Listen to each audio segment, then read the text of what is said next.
How's it going, everybody? This is Dave Meltzer. We're going to be here for 2 hours talking pro wrestling. We've got Brian Alvarez, Figure 4 Weekly here, and we were not going to have a guest today. Ken Shamrock is going to do the show next Tuesday, which we sort of hinted at yesterday, but that is confirmed, which is good because it's regarding just various things, including last night's television. And it's actually a lot of news to get to today as well, but we will start with last night's Raw show. Brian, why don't you give your thoughts of that? I thought I think you pretty much mentioned this last night at the website, but it was like the first hour and 15 minutes of the show was like one long soap opera. And the thing that struck me was there were 3 matches in like the first hour, maybe first hour and 15 minutes actually, because they did the Linda Vince thing. And 2 of them involved the Big Show. And that should tell you a lot about the first half of that show. And I thought the Steve Regal, Chris Jericho, Chris Benoit match was pretty good from a storyline standpoint. The match really wasn't much because it was all about storyline. And I thought the main event was pretty damn good as well. And, you know, the Hardys, in the storyline, it was their big shot at the big time, and they had to step it up. But in the ring, they pretty much did it in real life and stepped it up. And the big angle was Lita giving Stephanie the moonsault for the pinfall. And I got to tell you that before I even watched this match, I got an email, and it was from somebody asking if Lita was going to be challenging Steve Austin for the title. And as I'm watching the show, and they're setting this up backstage with Lita and Vince McMahon, and Vince signs the match, I suddenly just thought, oh my God, they're going to do a 6-man, and Lita's going to pin Steve Austin, and I will never, ever watch wrestling again. But it didn't happen. She pinned Stephanie. But anyway, then they destroyed her afterwards and laid her out, and just pretty much gave Lita a tremendous beating. And I don't know, maybe she will challenge Steve Austin for the title on SmackDown, but I doubt it. You know what I watched? I thought that the final segment of the show was really good, and it was really about the only segment of the show I thought that was that good. I was like, the thing, you know, the Austin Jim Ross angle on Thursday was tremendous, and I wouldn't have minded if they had, like, you know, clipped it up into about a 3-minute package, but to go on for, like, what was it, like 15 minutes, it was so too long watching that thing again. I mean, I just couldn't keep my interest, and then, you know, it was also you could just watch Vince and his facial expressions while he watched it back on TV. Yeah, but I mean, they could show clips of it, and Vince could still make the same facial expressions. We could save 12 minutes. Yeah, but I don't know. And they didn't show of all the segments, I didn't mind that one as much as some of the others they could have done, because I thought it was a hell of a segment. Oh, I loved the segment the first time. I just didn't really want. I mean, this is the total example though of they would have never done that 2 weeks ago. I mean, they would never do a repeat for 15 minutes. I mean, it's a totally different. The last 2 weeks of Raw, you can see a totally different mentality in that they're not afraid of losing viewers, and they will, you know, they'll do things a lot longer and do a lot less wrestling on the show, as obviously was the case as well.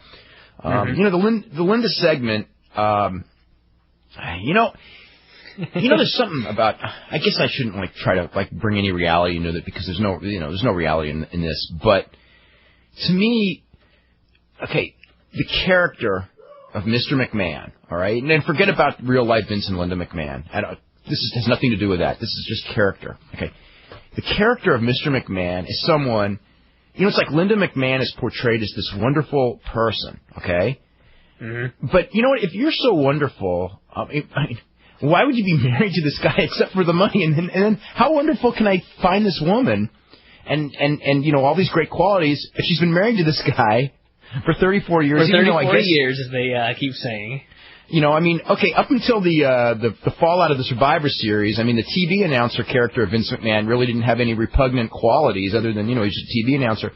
But certainly the television character, Mr. McMahon, since 1998 has not been someone that, you know, that a great person who stands up for herself would want to be married to. Well, that's why she wants a divorce. Okay, after 3 years, she wants a divorce after being blatantly cheated on television.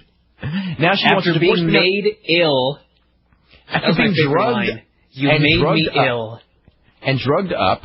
And all this. I mean, it's like... Kept against it's like I'm watching like the writers from Dallas from 20 years ago, you know, with Sue Ellen Ewing. But Sue Ellen Ewing, you know, because JR, obviously, Vince McMahon's character is totally based on... Did you ever see that show? You were probably too young to watch that show, did you? Actually, I used to spend the night at my grandma's house all the time, and she would always be watching Dallas.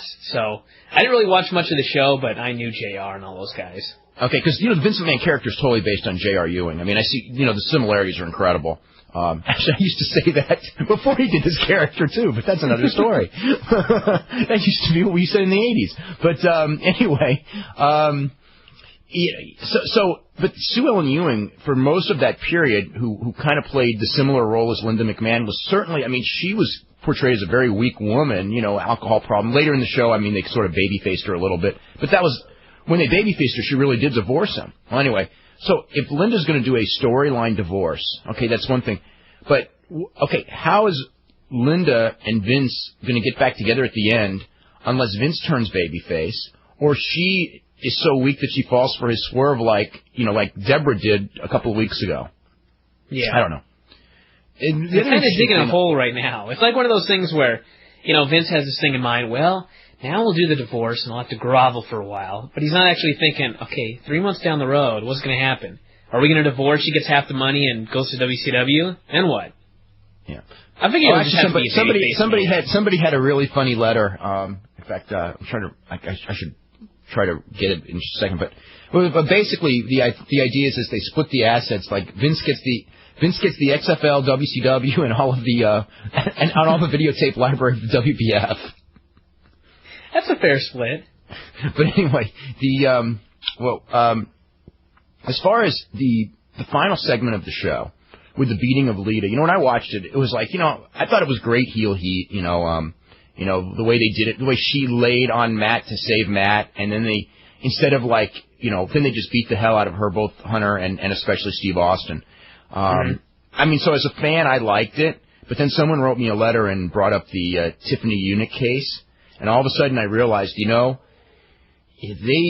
dug themselves. I mean, the odds are 90% that this thing will be forgotten after a week, and usually it is. But the 10% where if the wrong person saw it and it only takes one, they could be in a lot of trouble. And this man-on-woman violence right now is probably not the thing to do again. And if there is no trouble stemming from this, I think they should consider themselves lucky and not push it. And if there is, they dug themselves into the hole, because they did it. It's right there on their TV. I think they clearly thought about it in advance, which is why they did the whole Spike Dudley Lita thing on Heat, because she beat him clean, and they showed clips of it on Raw. So I think they were trying to portray her as someone who wasn't like a weak, helpless woman, but was somebody that could actually beat a man, because she did, and they showed clips of it.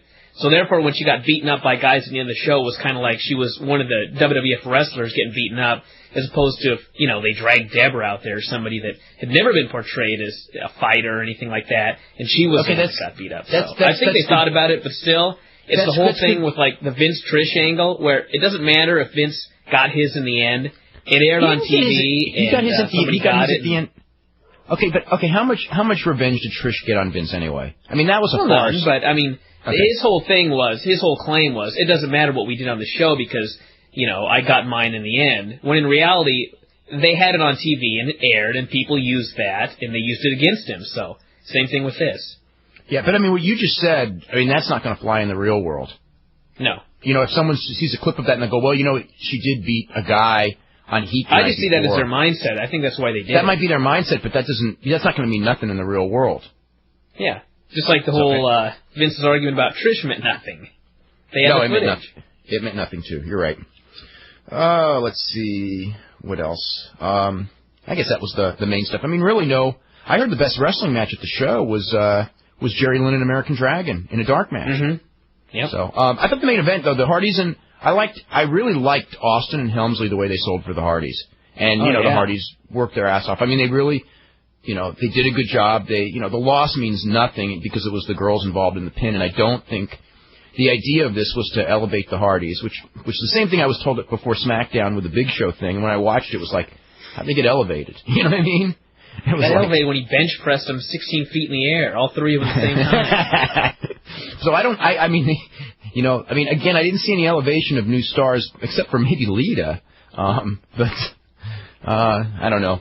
People are saying, okay, now you can have Lita against China, but I don't think we're going to be seeing that one. One good thing I will say is, though... I don't think so. No. I wonder what China was thinking last night when her role in the show was to say hi to Linda McMahon, and Lita's role in the show was to win the main event. Boy, was she buried. China? She sure was. Yeah, well, maybe she's finally... That's what happens. Yeah. What goes around comes around in this business all the time.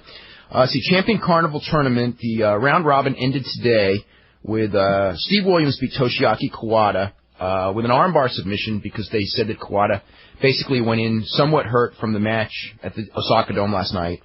And so with Kawada losing and Taiyo Kiya beating Mike Barton, it'll be Tenryu against Taiyo Kiya, which is tomorrow in Sendai, which is actually late tonight, for the Champion Carnival Tournament. So with Kawada losing today and also losing yesterday in the tag, I got a feeling that Kawada's probably going to beat Muto in their first ever singles match, which will be on Saturday night at Budokan. And let's see, XFL, the Fast Nationals, which are not the Nationals. The Nationals probably just came out, but I don't have them. But on the Fast Nationals, the Saturday night game, which didn't go against basketball or against, was there any holiday Saturday night that we don't know about? Like some fake holiday someone can call? No. Let's see. Groundhog Good Day Friday is next week. Does that count? Yeah. No. People preparing? a week before Good Friday. Okay. Well, anyway, they did prepare for Christmas 2 weeks early. They did a 1-7, which would be the second lowest that they've ever done. And the UPN show, or the UPN game, which on Sunday night did an 0.6, which I'm sure those UPN affiliates are just thrilled with. I think that may be the lowest. That's the lowest rating I have ever heard of for UPN. It may not be the lowest they've ever done because I'm not exactly an authority on UPN ratings week by week. Sunday was Palm Sunday. And the Sunday before that was All Fool's Day. How ironic is that? Yeah, really. Did you get the raw number yet? Because I haven't gotten that yet. No, I didn't get anything. Okay. Well, I would presume that before the end of the show we will get the raw stuff. It'll be like this back from now on, I think, with no competition. Yeah, because no one really cares. I mean, even WWF, which is where I actually get those raw numbers from. It's like it's not like at 1:30 they're going, oh, let's look because it's kind of like that show last night. They you know what I mean? It's like you can see that they're willing to do longer segments because they got the audience and they're not going to have how big a tune-out factor you're really going to ever get without competition. I mean, not a lot, maybe a little. Let's see. UFC has finalized its card for May the 4th. We actually pretty much had every one of these matches mentioned at one time or another on this show, except for the semi-Schilt match, which we had on the website the other day. Okay, the heavyweight title, Randy Couture defending against Pedro Hizzo, which Pedro Hizzo's got to be the favorite in that one. Then lightweight title, Pat Miletich against Carlos Newton, which is a good fight. Then Pete Williams from Lions Den against Semi-Schilt. Semi-Schilt is about 6'10 and a half, 255 pounds. He's the current king of Pancras, and the tallest guy I've ever seen in one of these fights. Tremendous reach. I mean, standing up. Although I saw Gilbert Ibel hand in his head in a stand-up fight, just because Gilbert Ibel is such an awesome stand-up fighter. But he's got submissions. Dangerous opponent. Chuck Liddell against Kevin Randleman with a 199-pound weight limit. So it'll be the smallest we've ever seen Kevin Randleman fight because he usually comes in about 212, which is an interesting fight. Chuck Liddell is a good kickboxer, and he has a college wrestling background. So if he can avoid the takedown, he might be able to beat Kevin Randleman. I mean, Randleman will be the favorite, but I know people who think that he's going to lose. Then Ricardo Almeida, who's one of the best Brazilian Jiu-Jitsu guys, against gold medal winning wrestler Matt Lindland. So it's a very interesting fight. Matt Serra, who's Renzo Gracie's top student at 170 against Shoney Carter. And then we got Tony D'Souza against Steve Berger. It'll be the first time both of them have been in UFC. And I think Steve. And then BJ Penn against Joey Gilbert. I think BJ Penn won the World Championships in Brazilian Jiu-Jitsu. First American to do that, I think. And Joey Gilbert was an NCAA champion. That's a dark match, so it's a interesting show there. Let's see. At theotherarena.com, there's a story up right now on the ECW bankruptcy filing. So it lists, it's actually, let me see, $8.9 million. Otherarena.com, by the way. No, the Other Arena. Theotherarena.com, right? Other Arena. It's just Other Arena? Yeah. Okay. Otherarena.com. Let's see. Oh, I'm getting more. Let's see if I have any ratings here. I do not have any ratings here. Getting faxes by the second. Anyway, They have $8.9 million in debts owed to wrestlers, production people, print shops, arenas, promoters, lots of television stations, lots of business partners. $3.8 million that ECW owes to the Heyman family, and they have $1.4 million. Don't forget Tommy Dreamer's truck. Tommy Dreamer's truck, yeah. They have $1.4 million. No, that's their assets. Tommy Dreamer's truck. Oh. Yeah, $19,000 in assets. They have $1.4 million in assets.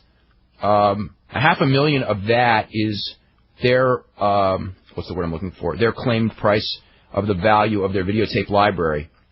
I can see the videotape library.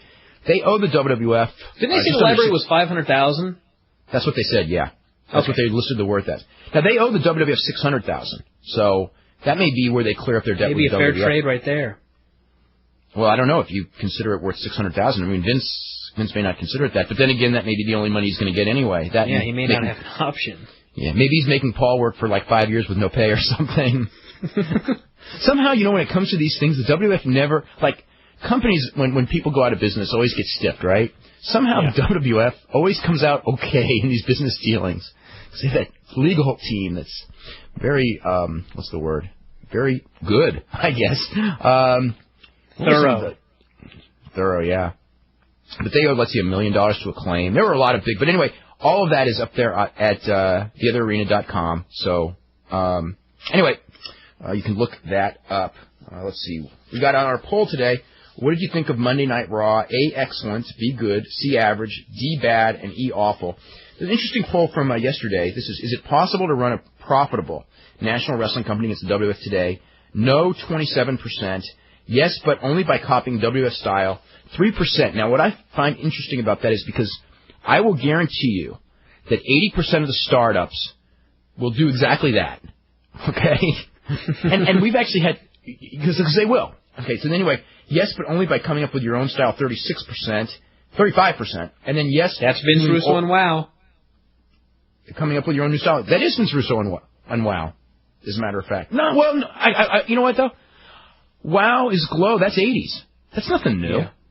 But he wants to change it. Okay, well, then it may be coming up with your own style. And then, yes. Did I tell you got a greeting card? Did you get that greeting card I got from that website?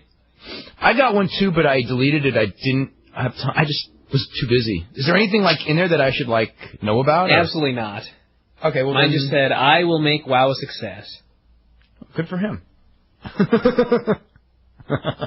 Anyway, yes, doing old style, but with good booking and logic, 36%. I got to say, on that last one, which actually got the most votes of all, that if there's one thing that I'm really convinced of right now, is that doing 80s wrestling will not work today.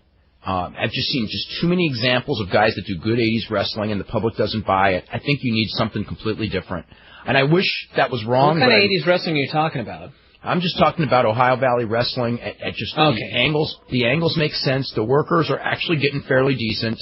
And, like that last show that they did, really, I just thought it was a real eye-opener last Wednesday at just how much they fell, with the wrestlers actually getting better. And it just tells me that the current fan base, okay, only wants WWF. That's the reality of it. Because that's why nobody else is doing any business. I think that to do something on a big basis, you got to come up with a new concept, and I don't know what that is because before, we talked about this before. Before, like when we talked about you could steal a new concept from Japan. I mean, ECW was basically FMW, which was a big success in Japan at the time, and a lot of the other stuff, was taken from Japan. A lot of concepts, Bischoff, Bischoff's everything, right? The junior heavyweights was, something that New Japan had been doing for years. The promotion versus promotion was what he saw when he went to that Tokyo Dome show. So and right now, as we have discussed, with the exception of Pride, which is totally different, and it is totally different as a matter of fact, but there's nothing in Japan in the pro wrestling world that's very novel that can be stolen and brought here. So they're going to have to come up with their own rather than steal the new concept from Japan. It's tough. It's a tough business. Let's get to some emails. Brian, Saturday was Passover, so that's the excuse. Okay. Let's see. This is from Gabriel, who goes, why do good girls like bad guys? I thought it was Sunday. What? Passover was Sunday. It was? Yeah, but I believe the holiday starts at sundown Saturday, so... Oh, so they got... Okay, now wait a minute. That means that sundown Sunday is over, so that's not an excuse for the UPN rating, but it is an excuse when we get the TNN rating any minute now, which won't be good. Why do good girls like bad guys? Why are we doing... Oh, it's all my fault because I started with the Linda McMahon thing. Okay. There are plenty of women locked into abusive relationships who take so much shit and then put up a strong front. It could hit some of the audience. Yeah. Sure gets a lot of the audience. Yeah. Got another one. It was the first night of Passover. Is Passover like an 8-night holiday? Hanukkah is. I know that. I don't know. Okay. Yes, do you think... if I'm not mistaken, it is. Okay. And I'm not Jewish, but I'm almost positive it is. And I am, but I have no clue because all I do is watch wrestling. Can we get a rabbi to call in, please? Do you think Taikea will really beat Tenryu in the finals? I hope so. Don't think so. You think so? I don't think so. I don't know if I think so, but I hope so. Yeah, it'd be cool, but I don't think so. I don't see it. Tenryu wins going to his match with Fuyuki on the Kawasaki show next month. How would you use the character of China in the WWF? I would make her into a new character of this horrible author. Let's see. What kind of heat did Austin get from the fans last night on Raw? I was watching in a bar, so I couldn't hear the fan reaction. I thought I heard cheering, but I could have been wrong. It was mixed. Oh, no. I heard it was about 40 to 60% cheers, depending upon the point of view of the person listening. Did you get a weird feeling about Deliverance when Austin said that Ross had a pretty little cowboy hat? Well, obviously that's what it was taken from, so yes, that's exactly what I got. I hope the WF isn't using Spike Dudley just to take crazy bumps every night. He has great potential if they give him a chance. No, that's exactly what... That's how he got his job. We'll be seeing nothing but that. He did nothing but take a beating last night. That bump into the post where he did the helicopter to the ground, I thought, that guy's done. He's done. Then Albert press slams him over the top, all the way to the floor. Albert threw him. Like, he just launched him. Yeah. And then they killed him backstage. X-Pac, incredible, making fun of him. At least X-Pac didn't make fun of his physique. I was waiting for that one. That would have been a headline article. What is the background of Sho Funaki? Who trained him? He was from Michinoku Pro, so I guess he was trained over in Japan. I heard he's from San Antonio. He lives in San Antonio now. He's not originally from San Antonio. Do you know why, Brian, do you know why he lives in San Antonio? He was working for Michaels, wasn't he? Okay, well, that's what he ended up doing because he lived in San Antonio. Do you know why he moved to San Antonio? It's actually an interesting story. You don't know. Okay. When he got the job with the WWF, he was such a big mark for Shawn Michaels that he moved to San Antonio so he could live in the same city as Shawn Michaels. And then he ended up getting a job at Shawn Michaels' school. Everybody laughed about that in Japan. I mean, he's like the biggest Shawn Michaels fan in the world. You know, when August comes and the Hall of Fame balloting comes in, you know, Shawn Michaels really does deserve to be in. For reasons that, like, every single wrestler we have on this show that's young always points out. But, God, you know, people that have been in wrestling, they hate him. After this last incident, he's got no chance. I don't know that he has no chance, but he didn't help himself. Hey, you know what, though? He does only have himself to blame, though. I mean, this last incident was, you know, you can't put that on anyone but him. Which wrestlers from UPW were signed to developmental deals? Have the Twins been released? I don't know. We're gonna talk to Rick Bassman real soon so we can ask him about the Twins. I mean, I know they got Nathan Jones and Prototype and Aaron Aguilera signed, and I don't know who else. I think Justin is McCulley. I don't even know who else. I think there may be a couple of others. Tom Howard's not. Oh, gosh. Don't remember off the top of my head. I'm almost halfway through the EMLL pay-per-view. This is from Rob Bahari. So far, it's great. The first two matches were really good. The second match was unbelievably good. The introductions are being nice, and the production values are way up. That's awesome. I'll probably have to take with that in just a few more days, and I'm always looking forward to good stuff to see. Who was responsible for all the misogyny angles on Raw recently? Paul Heyman? That's what they did in ECW. Have you ever heard of a wrestler named Jeremy Lopez? Isn't Jeremy Lopez the WCW red-haired referee?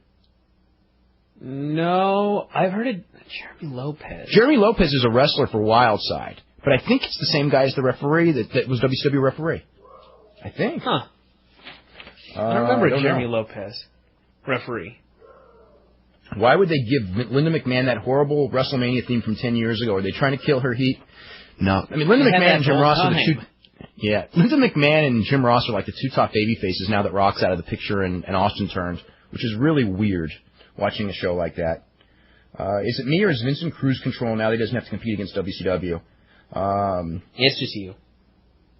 No, it's not. Whatever happened to Axl Rotten and Jeff Jones? Axl, I sometimes see his name on Indies. Jeff Jones, I have not heard his name in a while. I also read in the Torch last year a fan died at a party after doing drugs given to him by Jeff Jones. That was, in fact, in the Torch. There was definitely a fan. It was Mikey Whipwreck's brother's best friend. It wasn't at a party. It was at a bar. And he got GHB and drank GHB and he died. I don't know that he was given it by Jeff Jones. But yeah, that story is very true. How do you think Vince convinced Linda to do this humiliating angle for her? I can just picture him telling her how it's going to go down, and Vince at the end is going to get his. Don't worry, you get to kick me in the gonads. I think Linda does it gladly because, you know, everyone loves to be on TV and loves that the addiction to that cheer. I mean, I saw it. You know, remember? I guess it was last Monday night when Shane. It was last Monday night the night that Shane was at WF New York. Yeah. Okay, and he's out there, and they're just cheering Shane, WCW, and all that.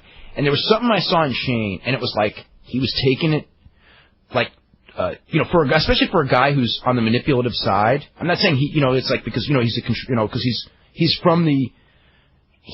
part of the writing team, creative team. So the people who are part of the creative team know that their job is to manipulate the audience. So then when the audience is manipulated, instead of taking it seriously, they should know this is how we manipulate our audience. So don't take it seriously. Nevertheless, the people on that side still end up being marks for that rush just as much and they shouldn't be.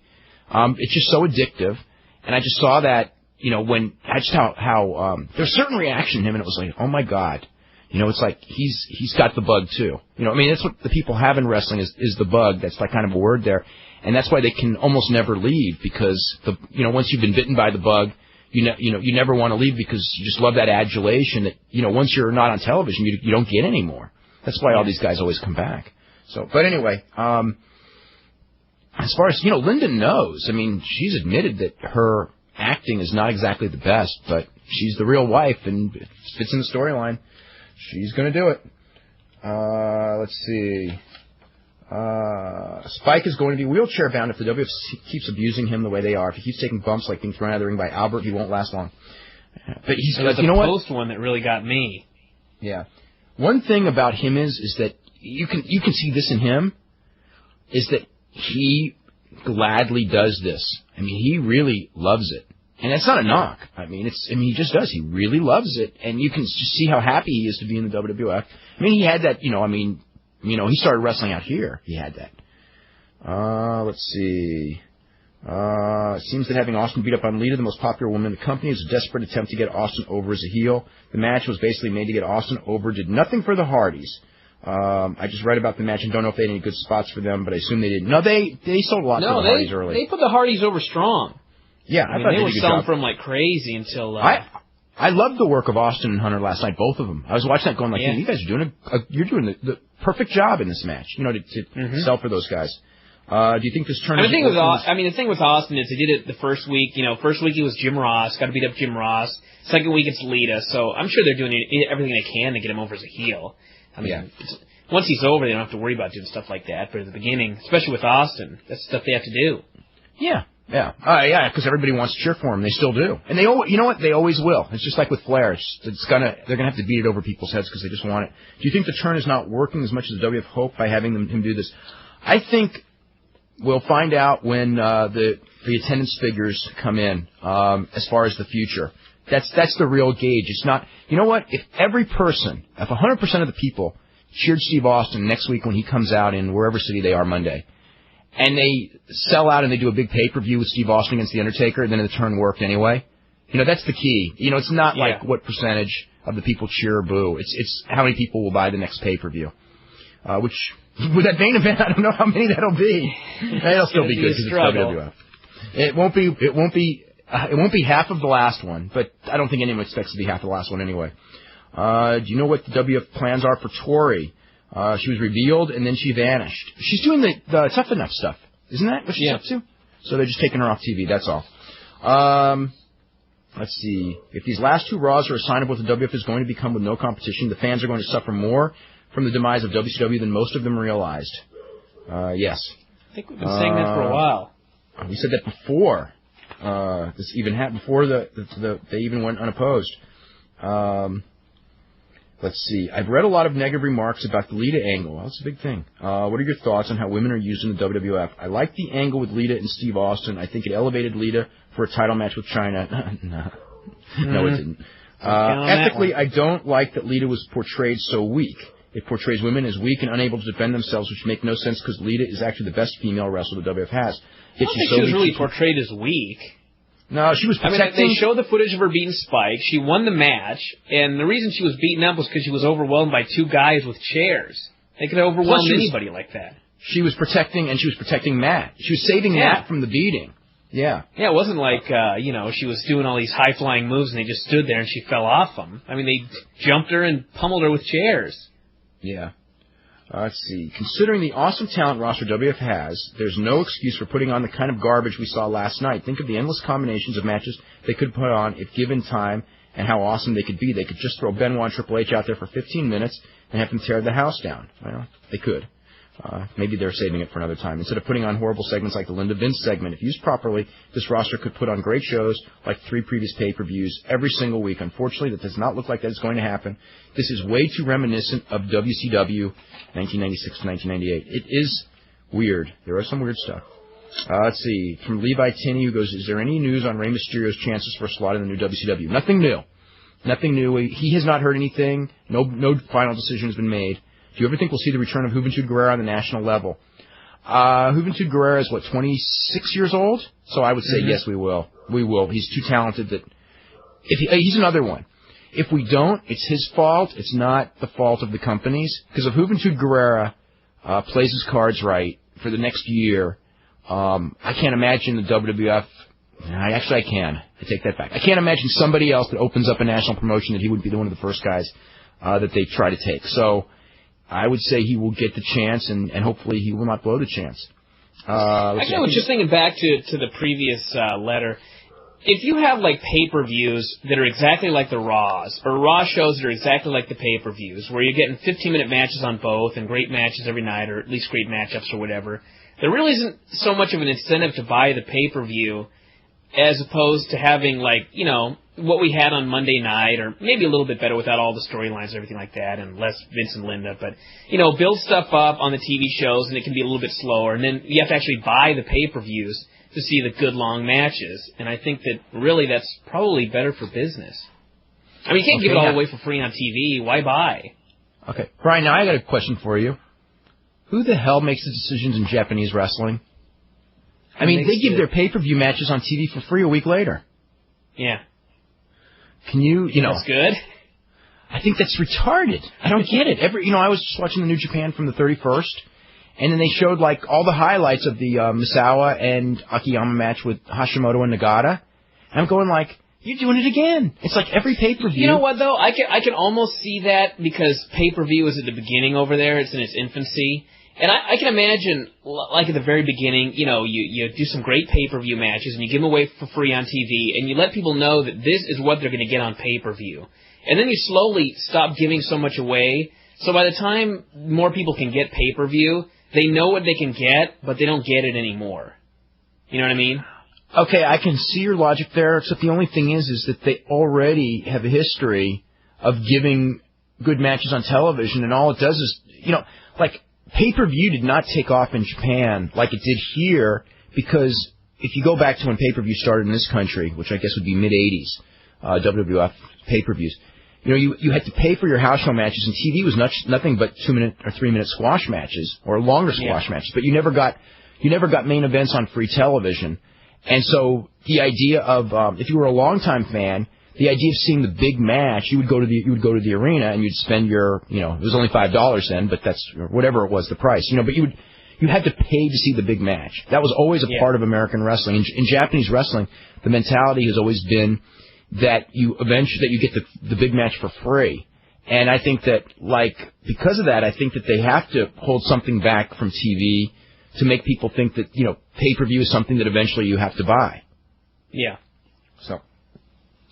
Let's see. This is from Tom Green, who goes, I think Rick Cornell is excellent in the ring. That's Reno, who I believe they picked him up, by the way. Although I I cannot confirm that name, but I would just think that they have. I hope he gets a chance in the new WCW. This past summer I saw him in the best squash match I've ever seen. I don't think I would call the match a squash. It was for Worldwide against Vampiro. Well, then it wasn't a squash. Vampiro made him look really good. They did some out-of-the-ring brawling. They kicked out of each other's finishers. And the move Vampiro used to finish the match was unusually good. He power-bombed him. It was the first time I've seen him do that finish that I know of. Let's see.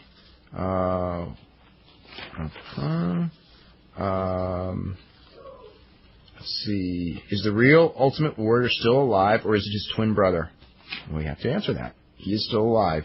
His brain died many years ago. It's the same body. Yeah, he's sort of still alive. New brain.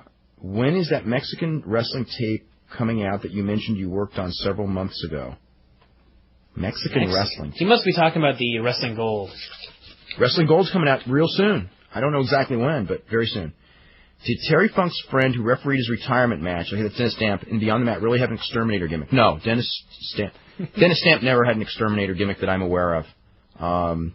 He did wrestle, though. I remember. Dennis Stamp was actually a pretty good wrestler, and I mean, I know that people will, if you've seen that movie, in the Los Angeles promotion, this would be in the mid-'70s, Dennis Stamp was, when Gene LaBelle got old, he became the company policeman.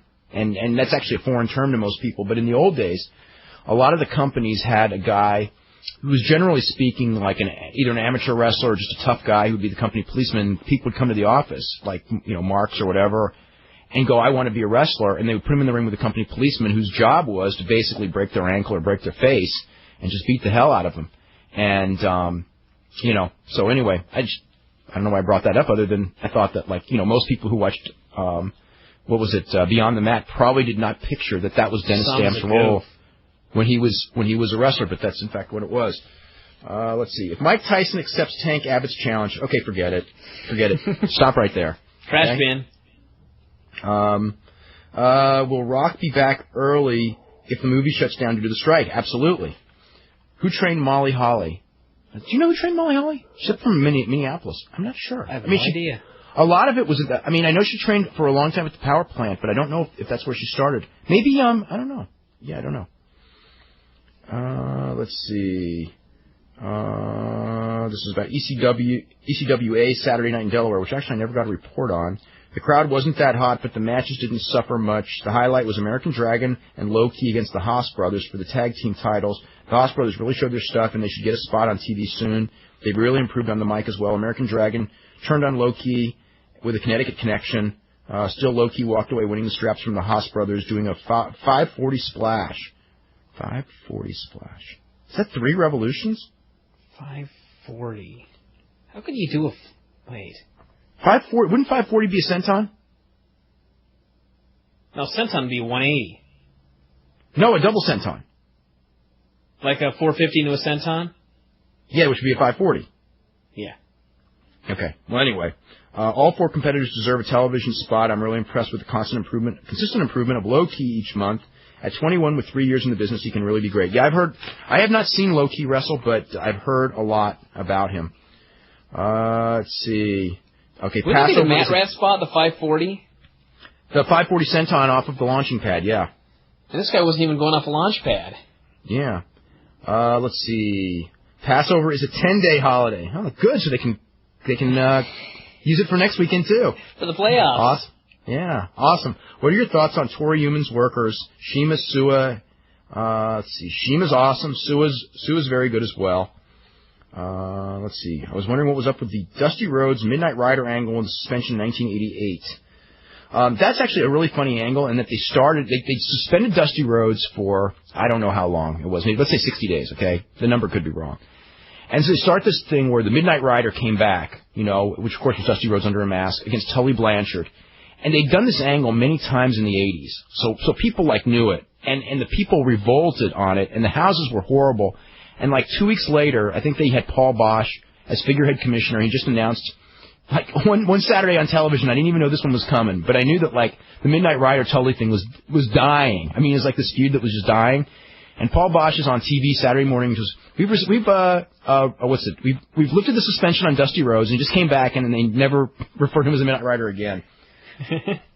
Tons of emails and faxes. Want to make a correction? We've got several emails about this. I got confused. Jeremy Lopez is a wrestler that was on WCW Saturday Night. He was with the guy Tony Mamaluke and a couple of the other guys that came up from Dean Malenko. They were trained by Dean Malenko in Florida, and were brought in as cruiserweights by Chris Kanyon. The red-haired referee is Jamie Tucker. So anyway, that's where I got confused. So they're two different people with the name Jamie. No, they're not. Jamie is Jamie San. No, I just got confused. There's no excuse. Let's see. Here are the excuses coming up for the low ratings for the XFL. Next week is, of course, Easter weekend. And then the week after is a new moon. So that's for the championship. Let's see. Which federation had the Nicho Santo hair versus mask match? Which, by the way, I just watched last night. And the match is very good. It was not... some people compared it to the Tajiri match with Psychosis from ECW. And it was not... I don't think it was nearly as good as that, but it was still... it's a 30-minute match. I mean... And it was very, very good. And Psychosis Nicho did a great job in the match. I mean, he really did a good performance. A lot of, dives and, very good match. It was Promociones Baja California, I believe was the name of the company that promoted it. What happened with Shawn Michaels at SmackDown? I don't know. He was just unable to go on there. I don't know. I'm not hiding anything. They assumed that he was impaired in some form and could not perform. But he clearly could not perform. Let's see. Now that Rock is out of the picture, why haven't Benoit and Jericho been elevated to a higher babyface position? We ask that every day. I do not have an answer. Someone goes, I saw a commercial for Manhunt, which is the WXW television show, on TV. It looks like Paintball War, and one of the participants was Prototype. That's interesting. Really? That's what they said. I mean, I don't know if that's true. I hadn't heard that. I would think I would have known that, but I don't know. Well, they were talking about they weren't going to use any WWF guys or anything on the show. Well, he's not a WWF guy. He's under developmental deal. Yeah. I don't know. I don't know if it's really him or maybe they just got a bodybuilder who looked like Sting. When is that show going to start? I didn't even know they'd have commercials or anything yet. Yeah, I don't know. I don't even know when it's going to start either. Let's see. More about... Got a lot of emails. God, I guess I confused those two guys. Let's see. I don't think you're going to get any better than the one that just came in, and I'm going to send it down to you. But apparently a guy writes in and says, wasn't the Table Tennis Pro-Am on ESPN 7 at the same time? XFL? TSN did not show most of that angle at the end of the show last night, which actually makes 2 weeks in a row. So anyway,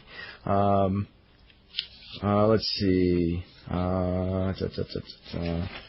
Let's say something about Russo in just a second, because we've got a couple of emails. Here's the situation. We're not going to, at least I'm not. Brian can say whatever he wants, but I'm not even going to bother anything with Russo, because until he does something in wrestling again, I mean, if someone wants to bring up facts from the past, that's fine and well and good. But you know what happens when, I think that Russo is looking for this, and other people have, obviously, as everyone knows that's followed the show, they look at attempting to get in this internet battle. And what happens is when you do that, when you start responding, everyone forgets the facts. Like, I could go in there and say, well, this is the fact and this is the fact, and people will just ignore the facts and just go, oh, it's those two guys fighting, and I just don't feel like being involved in something as stupid as that right now, so I'm not gonna. I've seen this trailer for Max Payne's movie. I could have sworn I saw a drug deal. Hey, you did. Let's see. After seeing Hardcore Holly and Rhino in the ring together, I came to the conclusion that Bob Holly must be a super heavyweight. I'm sick and tired of Heyman talking about the man beast when he looks like mini-me of Brian Clark. Let's see, what did Rick Rude die of? It was a drug overdose. When will Max Payne's movie come out? Never. Don't count on that one. Oh, no. How far back does the WCW tape library go back that the WWF recently purchased? Will it include stuff from Crockett's NWA days? Yes, it will, and yes, it does. Let's see. Some more on Russo. Let's see. How'd you like to be in charge of cataloging all that? Just getting to sit all day and watch old wrestling tapes. You get paid for it. What the hell? Yeah. Hey, there's a lot worse jobs than having to go through old wrestling tapes. Especially in the WWF. Especially those old 80s Crockett tapes. Some of that stuff was really good stuff. Mm-hmm. It's from Jeff Jackson, who goes, the segment involving Vince and Linda had to be one of the worst segments I've ever seen on WWF television. The build-up to all this, and all we get is a divorce. Hey, divorce is a big deal. That's $1 billion company split in half. I'd rather see what I hated most about that whole thing is the whole build-up was for Linda to say she wanted a divorce in an attempt to do the same voice that Vince did when he asked for his divorce. And I thought that just utterly killed it. She should have just said, I want a divorce, dude. Instead, she had to try and mock him or, copy his growl or whatever, and it was just terrible. And he goes, I would rather sit through a no-time-limit match, Iron Man match with Billy Gunn. How can a no-time-limit match be an Iron Man match? That means it never ends, I guess. Between Billy Gunn and David Arquette. Well, that's a scary thought. Let's see. Does that mean we can look forward to a series of Lita Steve Austin matches? Brian just talked about that. Goes, a lot of people complain about these kind of segments at the end of Raw promoting violence against women. Personally, I don't think it encourages real-life violence, but it's not the kind of thing I enjoy watching. See, I'm like the opposite. Actually, I don't think it encourages real-life violence either, but it can be used as a scapegoat for it. But I have to say as a fan, knowing because Lita is a professional wrestler and everything, I did enjoy that segment. I thought it was great heat, but I would never have done it. When you're running a wrestling company, one of the things is that you cannot book for what you enjoy. And, I mean, you should book for what the fans enjoy, but sometimes you also, if the fans want to see, like, someone getting their head chopped off, you have to know that, well, if we do that, aside from the fact the person will die, will probably be taken off the air. So you've got to, give the people what you can give them without being stupid. And this one is what they did last night. It may not, it was a risk. That's all. It's a risk. But would you have thought about that in advance? I don't know if I would have, because I didn't when watching it. So I could say I wouldn't, but at the same time, there should have been someone there that would have. Okay, but I wouldn't have done that segment. I wouldn't have done that segment because I would have thought, not necessarily the Tiffany Unique thing in advance, but as far as repercussions in advance, yes, I would have. I would have thought of that. But the connection to that murder case, which actually several people emailed to me later that night. No, I don't think I would have thought of that specific thing, but then as soon as those emails came in, I started thinking oh my God, it's more dangerous than I really considered. Anyway, let's see. A lot of people have made the comment about that segment saying that that's how you make someone a heel. Maybe it's just me, but if having Steve Austin beat a woman merciless with a steel chair is what it takes to get him over as a heel, then it just shows how desperate they are to get him over as a heel. Hey, they are. Everyone wants to love him. It's not easy. I mean, that's the reality. However, I don't think it worked for one reason. As brutal as this beatdown was, when we see a man beating up women on a semi-regular basis, it does lose its shock value. Jim Ross can scream about how sick this is all he likes, but how sick can it be if both faces and heels have been doing it regularly to different degrees? Yeah, I used to hate when they start, when they would have these matches, when Lita would be in it. Remember when Lita was with Benoit or somebody, and they're, Lita, or China too. Actually, it was China was the one that used to bother me. It's like China would be pounding on these guys, giving them low blows, not selling for anyone, for months, and then finally, some guy would put them in a crossface, and it was like, they were beating up a woman. I used to hate that. Build sympathy for him, yeah. Yeah. It was like the whole thing last night. I mean, they had, it was Rhino versus Crash and Molly. So Crash and Molly are supposed to be a tag team. And she never even tags in, and Rhino gores Crash to death. And then Molly hits the ring, who is his build tag team partner, and Rhino goes after her, and Jim Ross is just appalled. And I thought, she's on the team. She's not even valet, she's on the actual team tonight. That's right. He should have been appalled by the matchmakers for making such a match in the first place. Okay, so anyway. It's from Chris, who goes, TSN cut Raw again. The last 3 minutes were all crowd shots, and towards the end, they pulled the plug on the show. In fact, did you hear about that, Brian? They actually pulled the plug on the show a couple minutes early. They went straight to regular programming. This is strange. It was 11:05 Eastern Time. What 5-year-old kid is up on a school night watching Austin beat Lita? You know what's scary about that statement? You'd be surprised by how many you would be surprised how many, because they are. That's what the demographics say. I mean, they're usually at the end of they're probably like 800,000 to 1 million. They weren't all 5, but under the age of 11. Anyway, let's get to the phones. Let's start with Phil in DC. Phil, what's going on? Hey, how you guys doing? We're doing really good. A couple of things. From what I know, Funaki was Fujiwara Gumi in Battle Arts before he was Mikanoko Pro. Yes, you're right. So he might have been trained by Fujiwara, if people wondering who he was trained by. It's so weird that he was a Shawn Michaels mark, because he doesn't wrestle anything like him. I mean, he's all I mean, at least in Japan, now he's just takes bumps, but before he was all mat work. That would have been from his probably Battle Arts and Fujiwara training, yeah. Right, but I mean, Shawn Michaels not necessarily known for his stellar mat work. No. I mean, that's like absolutely the worst thing you got. Maybe he admired him because he was American that got all the girls. Yeah, It had nothing to do with his wrestling style. A couple of other questions I had. Jeremy Lopez. He was a Saturday Night guy. He used to team in Six Mans with the Villanos back when the Young Dragons just started out. They had wrestled 3 or 4 times on Saturday Night.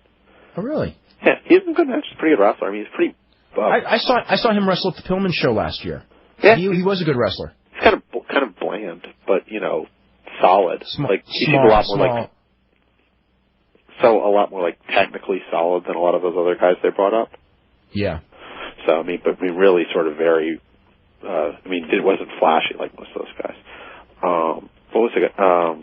What, is Reno flashy? Well, no, but he's big. Okay.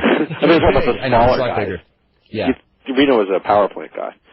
Yeah. And I always thought Molly Holly was Starla Sexton. Isn't she?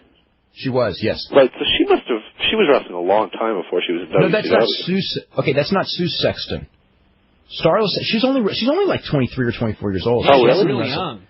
Yeah, she's only been wrestling, I think she started when she was 19, so she might have been wrestling 4 or 5 years. Okay, so she wasn't in, Power. No, that's Susan Sexton. Oh. Who's really old. Susan Sexton's like Bill Apter's age. Oh. I think, and I'm not making this up, I think Susan Sexton and Bill Apter used to be roommates at one point for useless trivia. That's why I like calling this show, Dave, because Lord knows where I'd find that out someplace else. The only other person who would know that is Bill Apter and Susan Sexton, because nobody else is old enough to remember. And they would probably deny it. No. You need to get your hands on some Loki. Maybe I'll send you the Super 8. You probably need to see that anyway. Believe it or not, I got a tape of the Super 8 here. Oh, I haven't watched it yet. Watch the Loki matches. He does some stuff. I mean, the Super 8, the American Dragon Loki match, unless I see something bad, it's easily the indie match of the year. And it's really weird because it's compared to a stylistic thing, the way, at least a lot of the stuff I've seen, especially in Revolution Pro down in California too, that indie guys are trying to work a lot stiffer. That was the big problem when you go to these Super 8s over the years, is you see guys work really loose. That'd be an indie thing, is you'd see guys with really bad punches and really bad, especially when it's live and you're 15 feet away and you can see them completely whiff the punches and kicks. But all the American Dragon matches, all the Loki matches, they were really, really tight, especially the final. They were just killing each other, just kicking each other really, really hard. And it's just kind of this neat thing. I don't know whether, Brian, that's something you see in the matches you wrestle. Tim's always yelling at people to not punch at all, because he thinks they're just horrible. But there's nothing worse than guys trading bad punches. Oh, man. Yeah.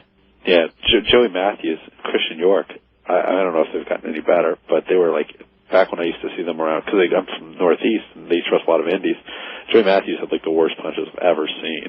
He was he was like daylight, really bad. Just everything else somebody does when they start throwing punches and on a big comeback, and then you can see 6 inches just kills your entire ability to watch a match. But all this work in the Super 8, it was all really Loki and American Dragon were kicking each other as hard as a lot of the stuff I've seen in Japan, which is shocking for U.S. indie guys, because usually it's just. But these guys, a lot of those guys, they pattern a lot of their wrestling from Japan tapes. It's not say, years ago where people didn't. It's a lot of the indie guys watch a lot of tapes. That's why, our styles and melting pot style as opposed to just that pure 80s American style. Yeah, it's really cool. It's something that I know. Yeah, you noticed spots being incorporated maybe 3 or 4 years ago, but the stiffness seems like it's something that came in sooner, more recently. So you should watch Super 8. I'd be interested to see what you thought of that. I was one of the probably better live shows I've ever been to. I've been to a bunch, from start to finish. Although I didn't think the Haas brothers were any good. Maybe they've gotten better, but they didn't. I didn't think they looked very good in the match they had on that show. Real, the opposite of everybody else. All their strikes were really, really stinky. Oh, they had nice suplexes, and they were big and, muscular. And I had a question about the tape library. I know they were doing on Turner South, they were showing old NWA stuff. Now the WWF owns that, or are they going to stop doing that?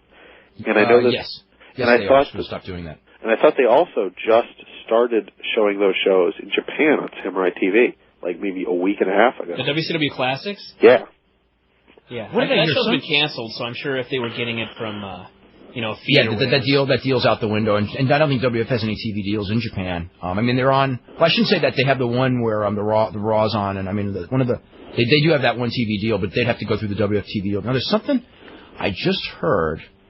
It was it was something in Japan just got a TV deal, some television show, and now I don't remember what it is. Someone just mentioned it to me last night about a new TV show that was going to be on one of those, Samurai or something from America. But now NWA Gold, which was supposedly this from like a classics kind of program that was going to show regional wrestling, was something that supposedly just started out. And I know that somebody who gets tapes from Japan, one of the people I deal with, mentioned to me that what they were showing initially was just the Turner South program. Mm-hmm. I guess supposedly Dusty was involved somehow, and like the initial idea was that they were going to show like regional wrestling from all the different NWA promotions from like the 80s uncut matches. But it ended up being mostly the Crockett stuff, though. Right. And the old, And one other, so I was just what you guys said. I actually watched Raw last night. It was the first time I watched on fast forward, so I was able to burn through that Linda McMahon interview, which I'm sure was agonizing in real time. But I think they could probably get a bigger buy rate if they ran the Hardys against Austin and Triple H at the pay-per-view in like a ladder match. Then they could. They're not going to do it. Kane and Undertaker. But do you agree with me? Because I actually think they're probably people are more interested in seeing that than they would seeing Kane. I just don't think Kane and Undertaker are draws anymore. Like a top spot. They have to beat up Lita every week. I don't know if they're going to do that. Yeah. Let's get a couple of emails here. This says, Prototype is one of the Manhunt Warriors. He was promoting the show on the television show Extra under a really bad 80s wrestling name like Crazy Ken or Bad Brian. Does Linda McMahon own a large percentage of the WWF? I thought the company was mostly owned by Vince. Actually, Vince and Linda each own, I guess, what would be about 80% of the company? Maybe 77%? And I think the other 23% is public. Something like that. There's about 3% owned by NBC, and then there was 3% owned by Viacom. But wasn't Viacom the one that dumped like a lot of their stock? Yeah, Viacom dumped a bunch, and yeah. So 23% of it is not Kevin Dunn? Yeah, he dumped a bunch. He made a lot of money. Yes, the McMahon family owns about 77% of the company. Let's see. Did Stan Hansen knock out Vader's eye in a match in Japan, and then they kept wrestling? No, he pounded him in his eye and blackened the eye something fierce. I mean, eyeball was just hanging there by a ligament. Yeah, it was hideous. But they kept wrestling. They were okay.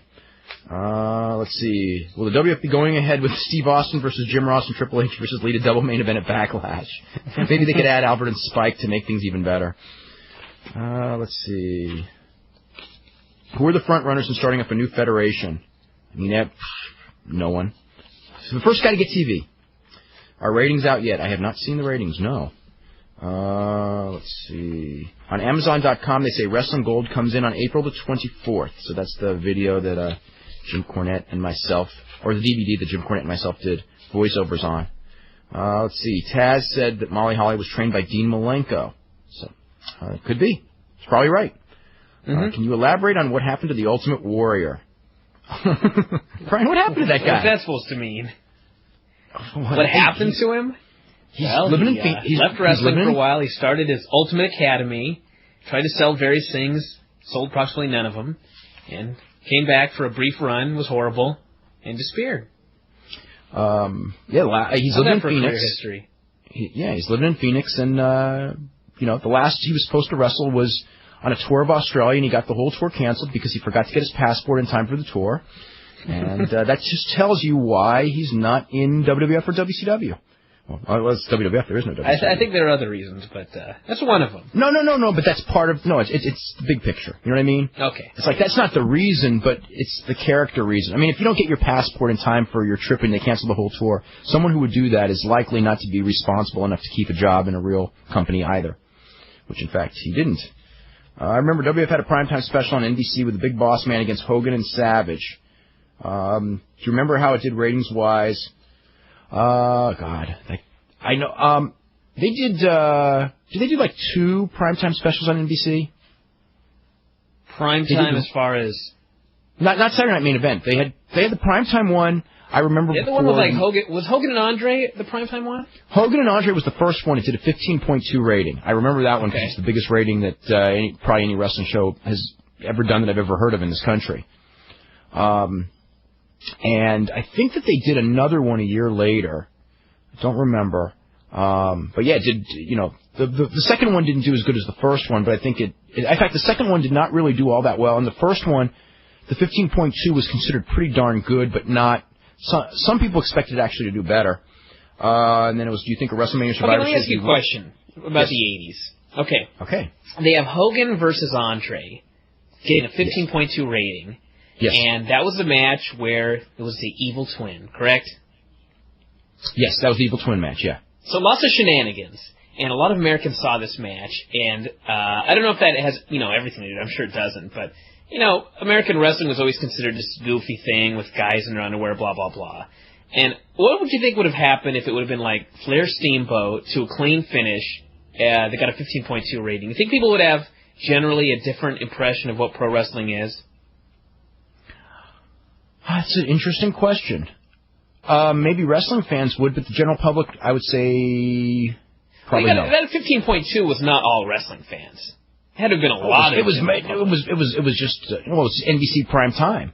That was before, I mean, you got to remember in those days. So that's like the exposure that a lot of mainstream people got of wrestling. This big fat guy, this tan bald guy, having a match with this fake referee and all this goofy stuff going on, and that's the impression that they got. What if they seen Flair Steamboat having a hell of a match and a clean finish and fans cheering and everything like that? It would have made it more difficult for some people to knock it, but they still would have. Yeah. I mean, I remember the first time they did a Saturday Night's Main Event because it was Bruiser Brody, this was a time when, All Japan and New Japan had been prime time, and big time prime time rating successes in Japan for years. And they did Saturday Night's Main Event, and they did all the goofy stuff, that they did. And Brody said, in Japan, we've had prime time for 30 years. And the reason we've had prime time for 30 years is because we don't, make fun of our product. And, they're going to come out and they're going to have a big run, but they're not going to have prime time for 30 years. As it turned out, they didn't have prime time for 30 years, and neither did Japan. But, it did last longer in Japan, if nothing else. Let's see. How much would it be worth? We talked about this yesterday. For CBS to put WrestleMania on free TV, would it make money on advertising? They have to sell $17 million worth of ads for it, or they have to pay $17 million to Vince for it, and they're not going to do it, so it ain't going to happen. Is Dynamite Kid in the Pro Wrestling Hall of Fame? Yes. If he can get inducted, why can't Shawn Michaels? Probably because Dynamite Kid changed the business a lot more than Shawn Michaels did. Even though you could argue Shawn Michaels was a better wrestler, I don't think Shawn Michaels changed anything about wrestling. Dynamite Kid and Satoru Sayama, changed the style of work, and opened it up to a lot smaller people. Robin Kreutzer. So historically speaking, I think he was a more pivotal person. Not in this country, but worldwide. And in this country, in a roundabout way. Robin Kreutzer was wondering what happened to Brian Anderson in Smoky Mountain Wrestling. That's Ole's son, and I don't know what happened to him. Jim, who says, is Vince going to have a second XFL season? He says he is. If he was smart, he wouldn't. I want to say I went to some Demons games, and the arena experience is very different from watching it on television. Is there a second season? How can they increase TV ratings? That's the million-dollar question that I don't have an answer for. Let's go to Charles in Connecticut. Charles, what's going on? That's the $100 million question. Hey, how you doing, guys? Doing really good. Do you have a list or a partial list of the wrestlers that were released from Time Warner? No, I know of a confirmed list. Oh yeah, but I don't know. I don't know all of them. I mean, I know Vampiro's on it. I know Chris Daniels is on it, but I don't know. I don't have a complete list. Norman Smiley. I don't know about Norman Smiley. He might be. I don't know. I saw this on the internet and kind of have my doubts about it, but said that Ric Flair said that when he was going to Vern Gagne's wrestling school that he quit one time and that Vern Gagne came to his house and dragged him in the backyard and beat the crap out of him. That's pretty much true. Is it that's really? Pretty much true. Yeah, that's pretty true. Yeah. Vern must have been a pretty tough guy because Ric Flair was Vern Gagne pounds at that time. Vern Gagne was a legend in wrestling. I mean, he and of course he was a lot older then, but Vern Gagne in 1948 lost a very close match to who was it? Henry Wittenberg, and in the Olympic trials. And then Henry Wittenberg beat everyone in the Olympics and won a gold like it was nothing. So Vern very likely was the second best wrestler in his weight in the whole world, in his prime at the 191. Something else to think about though. I mean, let's say that I were like this great college wrestler or whatever, and I went to Ric Flair's school. Say Ric Flair had a school, and I quit, and Ric Flair came over to my house and dragged me into the backyard and was beating me up. I would not do a thing. I just lay there and get beat. It's just out of respect. Yeah, you probably wouldn't. Yeah, like I'm going to fight back at Ric Flair. Yeah, that's right. Yeah, that's actually where, because Vern Gagne, when he was training Chris Taylor, and I don't know if people remember Chris Taylor, but he was like, he was an Olympic bronze medalist in wrestling. He was much younger and was also 450 pounds. I mean, Vern used to slap him around in camp, but I mean, if they got into a fight, I mean, Vern was 50 years old. I mean, I think Chris Taylor could just fall on him and break his ribs. He was a big guy. Yeah. Yeah. I saw Jerry Lawler at a baseball card show over the weekend, and he said that he might be involved with some kind of new promotion. That there were people. I'm sure he's hoping that. Yeah, because some guy asked him, he's like, I hope I see you on TV again. He's like, oh yeah, I'll be on TV. But he said before that he wouldn't be, there was very little chance of him being in WWF. I mean, put it this way, whoever's going to open up, I mean, Jerry Lawler is like the first person you call to be an announcer. So it's not like, whoever gets something, it's not like, he's going to, just question how long they can last. But, I would think he'd be like, he's on that A list of people that you call right away.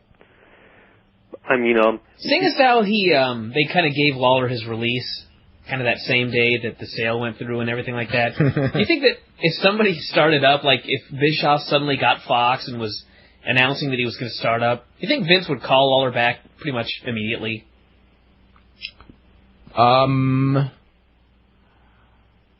Depends on how much of a threat he thought it was. If he didn't think it was a real threat, no, okay, if it was the Fox TV network, like real Fox in prime time, let's say on a Friday night, yes. Mm-hmm. Because that's a real time slot that would be scary. If it's like, say, Fox Sports Net, or something like that, at midnight on Sunday night, probably no. Okay. Is Hulk Hogan still under contract or no?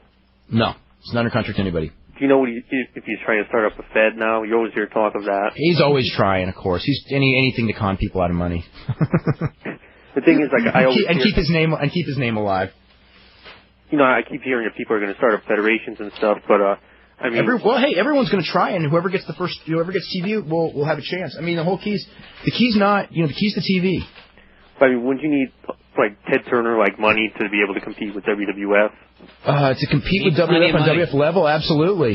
but you don't need to compete on WWF level. I mean, you just need to be able to survive at a decent budget. I mean, if you want to spend $750,000 a week on television, yeah, you're going to need a ton of money. And it's going to be hard without the big names. I don't know how many guys they could get, like maybe Luger or somebody like that, or Nash. But if they don't that's have a problem too. If you think of that, that was scary right there. Yeah, well, it's not that I want to see Luger on TV again, but yeah, all the guys that Vince doesn't. You're going to get all the guys Vince doesn't want. Well, you can get Van Damme.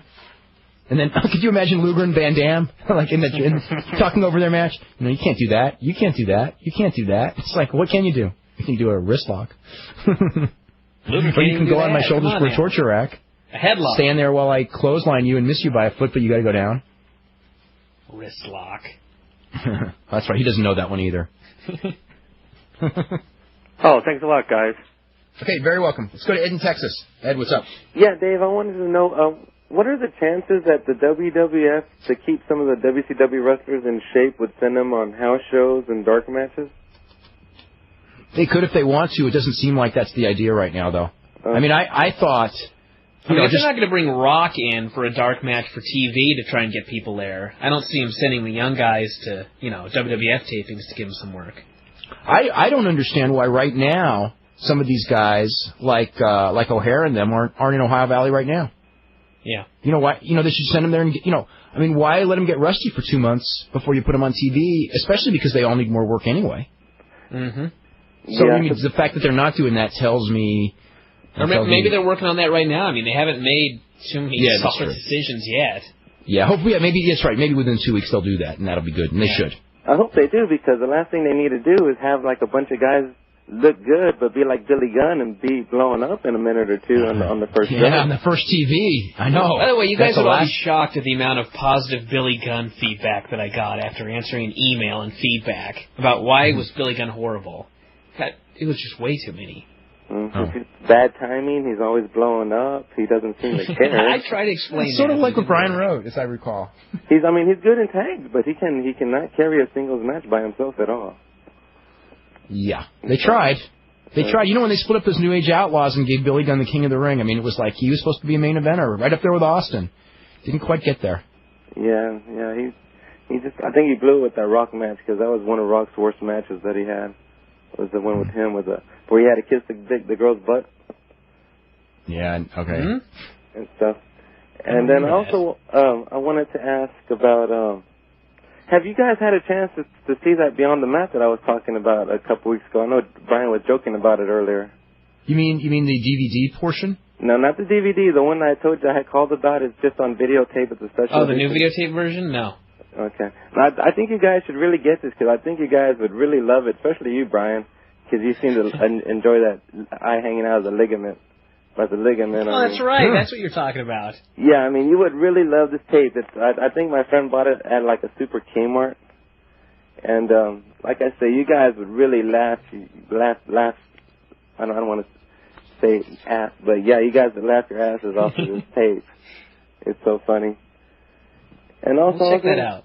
Wondering, is there any chance that maybe you could get maybe like Scandal or Akbar on the show? If I could find where he is, I would like to get him. Yeah. I don't know where he is these days. Because I heard one guy ask about him on your show, and I went and I heard that interview, and it was really good. He gives a lot of like insight into the business, and he was telling like what the payoffs were for the Parade of Champions, and that Kamala was kind of pissed because he didn't get nowhere near as much as the Von Erichs. And I bet he didn't. Oh well, jeez. He said that they made like something. He had a like gripe there. They made something like $74,000 to $84,000 just on photos alone of the Von Erichs.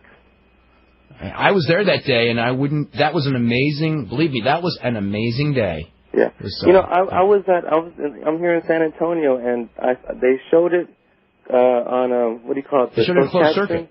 Yeah, they showed a closed circuit in San Antonio. Yeah. Yeah, at the Freeman, and it was like halfway in the middle, so it was only like half the building that they sold tickets for. And I have never been to a more emotional show in my life, and it wasn't here in live. It was on the closed circuit.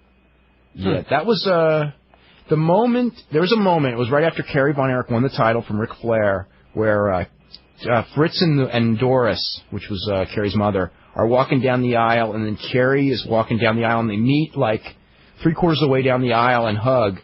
It was actually one of the most amazing things I've ever seen in wrestling. It was just so. It was. You know, I mean, there are people that are at that show. I mean, like the magazine writers and stuff that all flew in and everything. And I remember after that show, I mean, nobody had ever seen.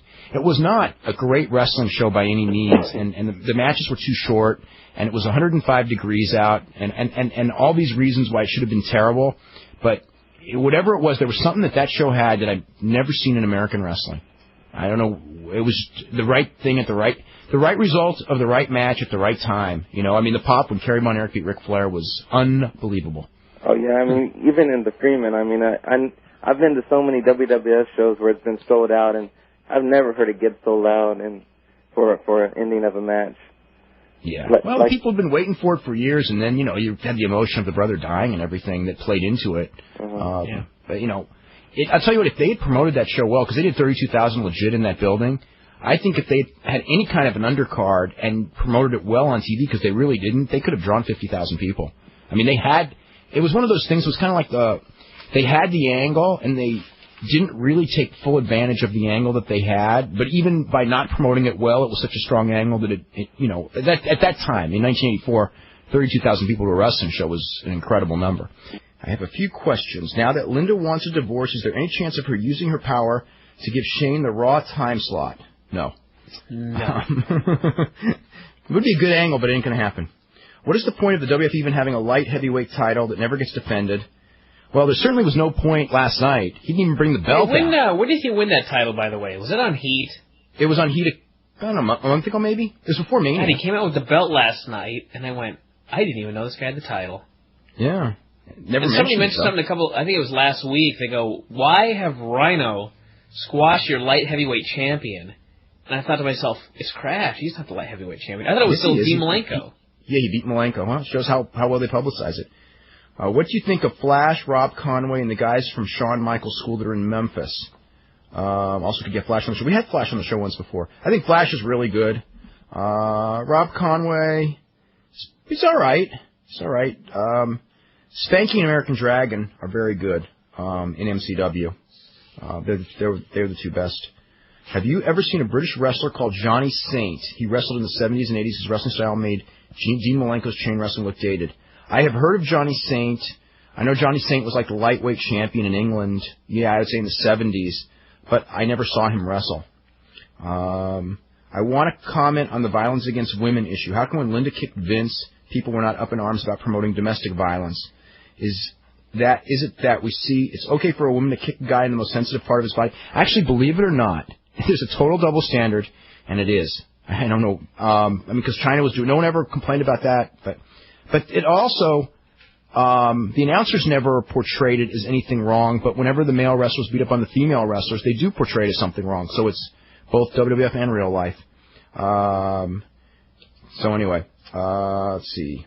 Is it safe to say if Crash is mixed up with Rhino and Kai and Tai and S.A. Rios are going to the new WCW? We don't know that. Although they may. That the light heavyweight title will be disbanded. It doesn't matter if it is or it isn't.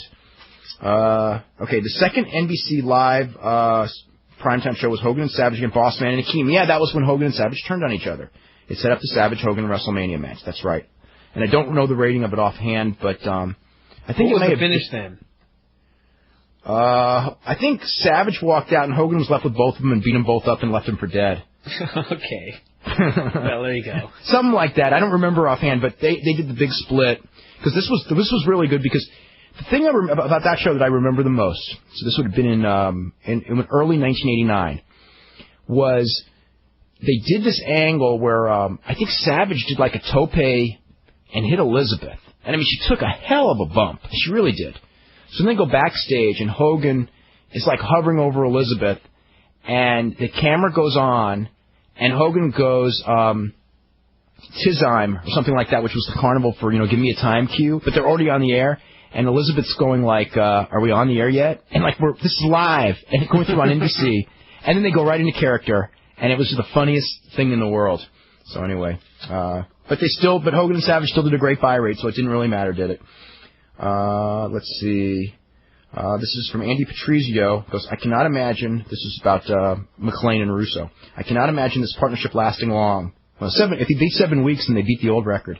The WOW girls are mostly aspiring actresses, and they are not going to wreck their names in this town doing Russo's typical degrading sexist angles. Plus, you're right about touring. Half the wrestlers are either busy at personal training or want to be actresses, and they would never want to leave town. So any word on who the new sugar daddy is to keep this company afloat? Don't know. But we'll know in September. Yeah, if there is a September. The new season. If there is a September. Well, there will be September for us. I don't know about for them. Speaking of the 80s, we'll call them... That was very disturbing. They should call the new WCW show Saturday Night's Main Event. They own the name. It's going to be Nitro. Why would they have Shane McMahon show up in a limo with WCW it's on gonna be Nitro. And then Nitro listed as like the state? Yep, you're right. This is some person who's mentioning the same thing. Can you recommend some UFC tapes that are easy enough to find in crappy suburbs with nothing but Blockbuster video stores? I'm trying to get into MMA, but I'm 40 miles away from any place that's cool. Wait a second. Is he asking us to name tapes that might be at his local Blockbuster? Yes, he is. Why don't you go to the Blockbuster and look? How are we supposed to know? Yeah, I don't know. Okay, what if Eric Bischoff buys enough stock in the WWF where he owns 51% of it and takes it over? Yeah, good luck. They only have 23% out to the public. Vince did not put that company up to the public with to give it any chance of anyone ever getting 51% of it and having his family lose the company. I mean, they will never have more than 49% of it go public unless, they're going broke and they're forced into it. It's just not going to happen. Let's go to Curtis. Curtis, what's going on? Hello? Hey, Curtis. Yeah. I was wondering, when is Paul Heyman going to still be in the WWF for a while? Until they fire him. Probably. I hope he gets fired. Or he quits. Or he quits, one or the other. I hope he gets fired because he's annoying. He always, whenever an ECW wrestler comes out, he goes, Rhino, the last ECW champion, are just incredible. The man beast, Rhino. I know. Or every I think time, there's a reason for all that. I know, and He's trying to keeps protect going, his buddies. He goes he says the only CW you could say around here is ECW. When they were talking about the WCW thing, he's annoying. I swear if he would have stayed a moment longer, on the Raw, I would have just turned it off. Because when he was doing his own thing last night on Raw. You mean a moment longer before alone? JR came out. Yeah, till he came out. Because he was annoying. He was making fun of JR's, his disease. He was making fun of it last night. I don't like that. But was he making fun of that? Yeah. He squinched up his face when he did some, and kind of talked out of the side of his mouth. Yeah, he did. Okay. I didn't like that, but since, JR could tell him not to, and he wouldn't, so I can't feel bad. I mean, I can not like it, but it's I don't feel sorry for JR because, it's, you know what I mean? If he said don't make fun of him, I'm sure Heyman wouldn't do it. Hey, what station is this show on? Because I got this number out of magazine.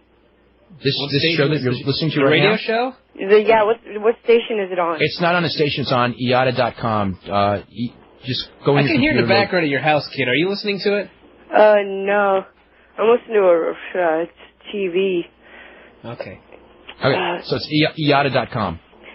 Yeah, you know who they should get? You remember that ECW guy, Joel Girdner? Yeah, I remember. He was real funny. I wish they'd get him instead of Paul Heyman. He can't do those limericks on. He won't be able to do those limericks in the WWF though. Oh They would really get in trouble. Maybe WCW at 11 o'clock in the morning or 11 o'clock. In the morning. 11 o'clock. Yeah, at 1 in the morning. Yeah. Yeah. How come people thought what Stone Cold did to Lita was women abuse or whatever? Why did people think it was? Yeah, I didn't think it was abusing a woman. Yeah, but still, I thought that was funny. When Triple H pedigreed her. I mean, I didn't think it was funny because it was against a woman. Just thought it was funny. I already knew that was someone out. Huh? Yeah. Funny. It's funny I don't know if that was my emotion. I already knew that Stone Cold was going to become a bad guy because some guy told me a couple of days before WrestleMania it was going to happen. He doesn't listen to the show. Huh? How old are you, Curtis? I'm 13. Okay. And you watched all of Raw last night? Yeah. Okay. All right. Okay, we're going to go to the next call. All right. Okay, let's go to Dave in Atlanta. Dave, what's going on? Hey, Dave. How you doing? Doing really good. Excellent. And people wonder how many young folks can watch Raw neither. Oh, man. I've got a few questions for you. Number one, I was wondering, they said someone's going to be elevated. Why Linda McMahon? Hasn't she been elevated enough? Hey, that's what they... That wasn't their intent, but... I was told it was going to be the Hardy Boys, but, you know what? I guess when it was over, people didn't see it, that actually happened. That's a Buff and Luger elevation if I ever seen one. Good Lord. Well, that's what I thought on Thursday when I watched SmackDown, when I was like, hey, it's going to be really big for the Hardy Boys, and I watched it, and I was like, I thought that was the way Scott Hall elevated Hector Garza to main event status. Pretty much, yeah. A few questions for you. Number one, have any of the big names signed up with WCW so far? No, none. None? Not Okay. even, Booker T hasn't even signed yet, so none of them, no. Okay. My next question is this. I was watching one of the studio interviews with Buddy Landell today. I was just watching and listening to that. Any chance you think, how do you think he'd be in this capacity? I was thinking if they sent him down to Memphis Power Pro to help the guys with interviews and such, I mean, because when he's motivated and cleaned up, he is one of the better workers and interviews around. What do you think? He's really out of shape, but that has nothing to do with interviews. It's an interesting concept. I don't know that they would. I don't know. I mean, he would have to sell themselves on it. You know, Buddy's got a tough track record. Mm-hmm. But you know, of course, that's his past too. Well, Buddy could also, if he's out of shape, he could still talk on the stick. And I mean, with Bobby Eaton down there and Buddy, I mean, that'd be a good combination down there. I thought for Memphis. You know what? If anyone knows how to get a hold of Buddy, we got to get Buddy on the show because he will be a great. Isn't he in Memphis Championship Wrestling though? Buddy's not in Memphis Championship. In the interview, he said he's on the net all the time and does emails and all. I also found out that Skandar Akbar has a web page too. Okay. And the URL is www.maxpages.com/devastation. Devastation Incorporated. He's still doing that. Oh no. Yeah, that's and supposedly this is authorized site. He did an interview with some other radio online. It was pretty good. And I remember, if I'm not mistaken. I used to hate, like at the beginning when they first started Devastation Incorporated in World Class, this is like 82-ish, and it was the campiest thing, the way it started out. It was like just so funny, because it was King Kong Bundy, and he was going to find out who the boss was, which ended up being Akbar. But like years later, you know, when Akbar would just keep making comebacks, and they'd call it Devastation Incorporated, it was just like, oh, God. It just like, that name just got so old and dated. Like the NWO. No, but this was like 7 years. NWO was only like 3 years. So it's like twice as bad. And one other thing I was going to say about possible guests, Buddy Landell was at the top of my list because I thought he'd be just fantastic to get on there and everything. Yeah, he's now on the top of mine, too. I got to find this guy. I'll look around, so if I find a link to his site or something, I'll send you an email or something about that, too. I was also thinking about... his number somewhere. You're more connected than I am, for sure. Yeah. I was thinking possibly, what about Jerry or Jeff Jarrett? Or any chance with them?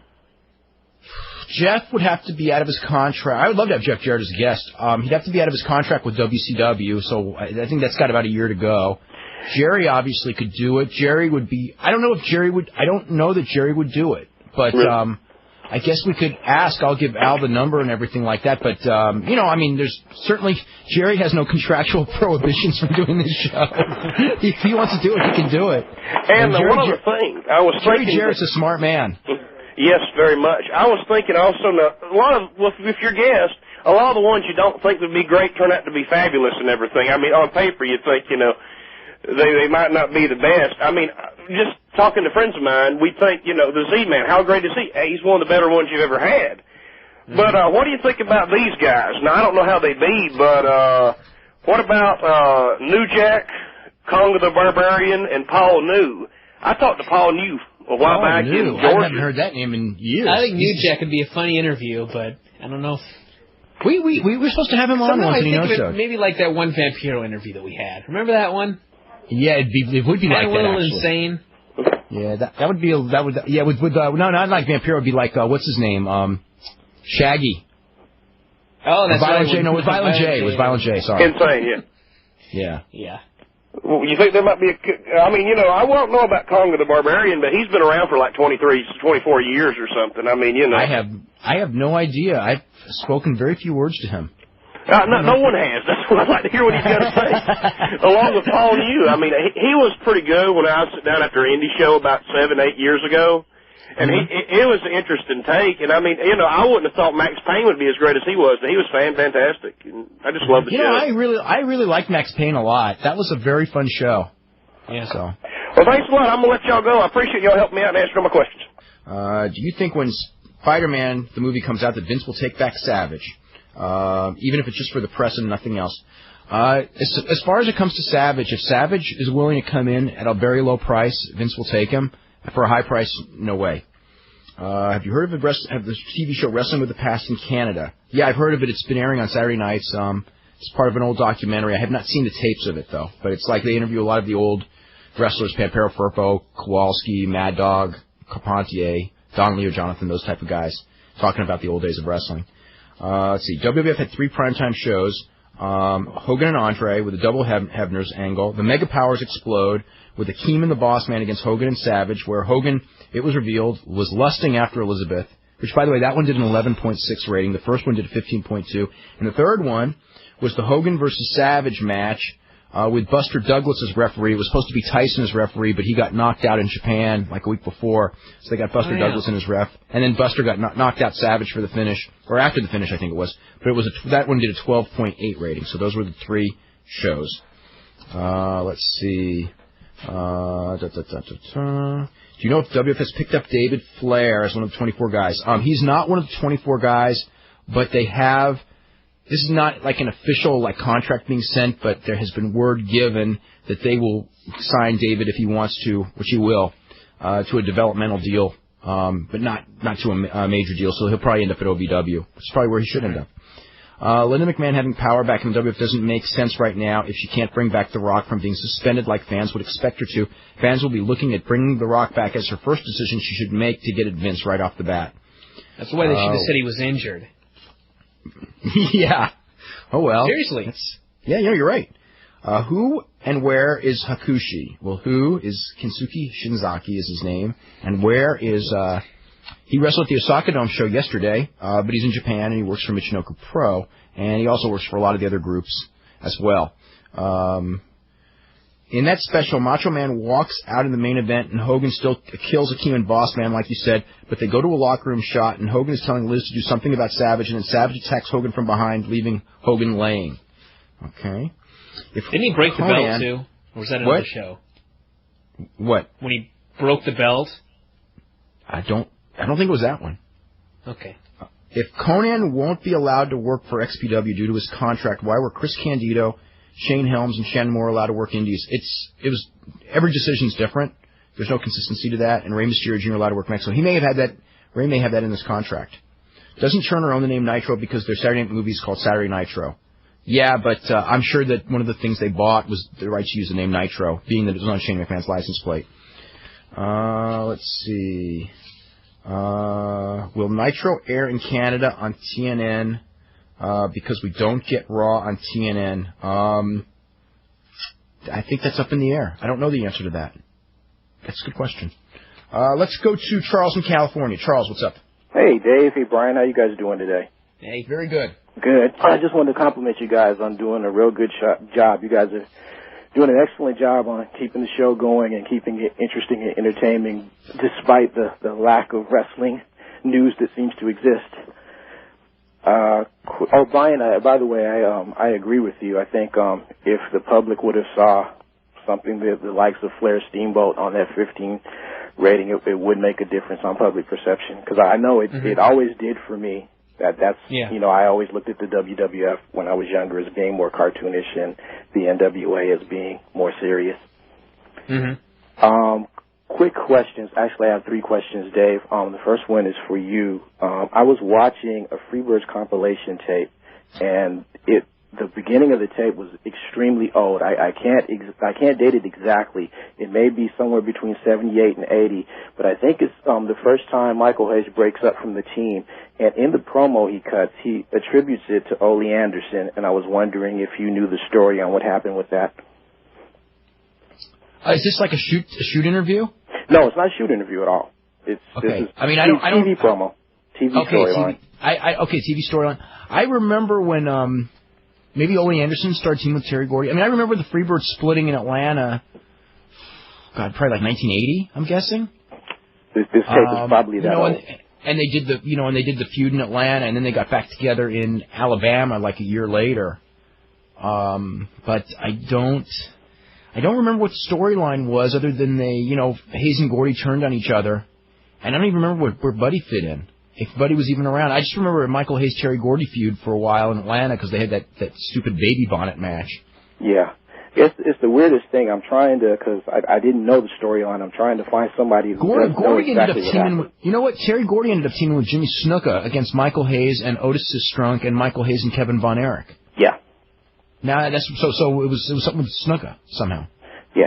In the promo, he attributes it to Ole Anderson, though, and evidently there was some match that happened with the Freebirds and the Anderson brothers where the Andersons went over or something, but it made Hayes look like a goof and caused the breakup of the team. But I don't know exactly what happened. I'm trying to track down the story. I don't remember that exactly. That may have been. I would have been watching it then though, but I don't, because I remember the Freebirds breakup. But for some reason I don't remember it. Okay. Secondly, this is concerning. I was listening to you guys earlier, and you guys made an excellent point with how you can link some of these stories to something that may be newsworthy and still pretty sensitive in the public eye. So I was wondering if WWFE is part of their creative team, do they have people that are specifically in charge of keeping track of national news stories and even local news stories for the places and the arenas that they're going to play, to know which stories they can actually capitalize on and which ones they should stay far away from? I don't think so. I've never heard of I don't think someone that. has that job, but they always seem to know. Like, whenever they do a promo, like Kurt Angle always knows what the hell's going on in the town and everything like that. So Well, then they may have someone who just get like knows. a newspaper and look through it. Mm-hmm. Yeah. Well, I know just that Jim Ross used to because remember they're on the road every day. That Jim Ross would just go through USA Today and look at the and just remember like what city they're going to and kind of throw in you know what I'm saying? Mm-hmm. Yeah. Okay. And lastly, concerning the Austin turn, I'm noticing, and maybe it's just me, but there are still certain things that he does that still kind of indicate babyface. And I know for when me, he stands in the corner and raises his hand, he's yes, begging and people the to cheer beer for him drinking, still, yeah. And the biggest one to me, Dave, is still when you hear that breaking and entering, which goes all the way back to the Brian Pillman angle where he broke into Pillman's house and beat him up, and Brian had the 9mm. That breaking glass, to me, that psychologically tells the fans, pop, babyface pop. And it seems like you have to take some of those things away and then preserve them, and he starts to reintroduce them gradually with Vince McMahon objecting as he starts to turn face again. Mm-hmm. Interesting. But you're right, the breaking and he needs entering... to get rid of that celebration before the match. I mean, why? Why does he do it? Yeah, because everyone wants to take a picture of him? Yeah, the entire I Conquer thing. I mean, those are the types of things we used to look at that Hall and Nash would do when they were supposed to be heels, but, they were still getting over his faces. Yeah. And continuing to do them when they were told not to, remember? Yes, exactly. Well, that's about it for me today, guys. Thank you very much for taking my call. I'm really enjoying the show, and just keep doing the good work. Thanks very much. Okay, guys. Bye-bye. Okay, we'll go to Chris in Boston. Chris, what's up? How you doing? Dave, I was actually at Raw last night in Boston, and just have one question. There was actually a couple of things that I was actually curious about, but why does the WWF technically always use, like for example, at the beginning of the program, instead of doing a promo, they decided to do, like, the whole SmackDown interview with Jim Ross and Stone Cold? I mean, the arena was just constantly booing the whole thing. And that took about 20 minutes. You figured they cut it into certain, points, but they never did that. I mean, do you find that being a constant occurrence as far as like? It's very rare. Yeah, it's very rare they do. They've only done it twice. They've been doing it a lot lately, though. They did it. I mean, they did. It started after Kurt Angle. It was literally about 15 to 20 minutes, and that was the most horrific thing because people were getting up, leaving. Like, not leaving the arena, but, getting something to eat. I'm like, it was just a waste of time. But here's one question I was wondering. When Kurt Angle came out, they made reference to a couple Red Sox players. Did they say at all during the TV, or did they show it that Johnny Ruiz was just sitting right next to them? I didn't hear his name mentioned. I just saw Tim Wakefield. Tim Wakefield, cause we were just wondering about that because Johnny Ruiz was right next to him, sitting down, and I'll tell you the honest truth, the biggest pop out of the night was out of him. The moment he came into the arena, they kept on just popping him, and like during certain matches, they were just constantly going to Ruiz and just totally avoiding matches like Benoit and Jericho and things like that, which was kind of amazing. So I figured maybe they would make any kind of reference to him because, noticing that there was people going towards him. I don't remember them mentioning his name. Yeah, he was right there through the whole thing. And why can't they do something like, if they're going to have a 20-minute segment that they know is going to be something they should have why don't they put a match in the ring? Have a match in the building. Yeah, but they want the fans in the building. They think that the interview segment's more important. The thing is, I was background. I was thinking about this about 75 minutes into that show, and I'm going I'm really glad that I didn't pay like $35 for this one. I would feel real bad about, because it was like, when you pay for a wrestling show, contrary to what a lot of people think, I think most people actually want to see some wrestling matches during that time. Yeah. Well, we had some decent seats, and now you're sitting there, you're waiting for your typical Triple H 20-minute promo. I'd rather have that. Yeah, as opposed to watching, something. At least the guy's right there in front of you. Exactly. It was just a completely waste of time. But here's one last question I wanted to ask you about last night. Being at the whole Linda McMahon thing with, her wanting a divorce, was that the original angle that they were planning, or was there supposed to be a Shawn Michaels / Mick Foley type of surprise? I don't know that they I don't know if they have original things. Because I was like, because it's like going week by week. I think it's kind of like, we're going to do this. Well, I mean, I think that this thing where she comes back and asks for a divorce, they probably had that plan some time back. But it's like, okay, now how do we get out of it? They may not have planned that, because I keep thinking of like the. When they first did the Stephanie McMahon Triple H wedding, I'm sure that they didn't have them, the idea that they were going to be married for the next 15 years on TV. I think they just, they just got there, and then all of a sudden it's like, well, golly, neither of them could actually break up with the other one. No one's allowed to dump the other one. And when they started that Kurt Angle thing, obviously they must have had a better idea how to get out of it than they did, because they got nothing. That was really bad. I want to make one last note from the last caller, what he had mentioned about Stone Cold, getting, the pops that he's getting. The thing is that the funny thing is, right when, Raw went off the air, this guy did everything that you could possibly imagine to get heat from people. Like, he went to Jim Ross and tried to, he flipped his hat. He would go to Lillian Garcia, supposedly, give her the finger or whatever, pull a bail. Everything the guy was doing, every single thing he was getting a pop at. And, trying to play with the crowd, try to gain some heat that way. So the last thing I just was wondering was, like, if this continues, but being that The Rock is out at the moment, I mean, will they be forced to bring him back as a face, or? Can they keep him heel long enough before Rock actually gets back and they do a payoff, or will it be like WCW when they set up this big angle and by the time the guy comes back, they've already turned the guy 6 times and the angle's dead? Yeah. I don't know. I hope they can at least have Rock come back with Austin and at least. I mean, I'm sure that they won't. I'm sure they won't turn because they're going to turn Helmsley. So they got all this stuff lined up for Austin for months and months. I think they're pretty much committed. If it is an Undertaker, if it is that they bring Undertaker to a main event status, it just seems to me, I don't know, maybe in your eyes it's a little bit different, but it seems like when they teamed the Undertaker with Kane, it seems too much that they've made the Undertaker more of a mid-card type of wrestler now. I mean, I don't know if I'm, Yeah, they can still bring him back though. He's got enough credibility. I mean, it's the thing with Undertaker and Austin that I don't like is if you remember going back, whatever it was, a couple of years ago, it seemed like they main evented on every pay-per-view, and it was so many main events. And the matches got worse and worse. Yeah. And matches got worse, and when it was over, when it was over.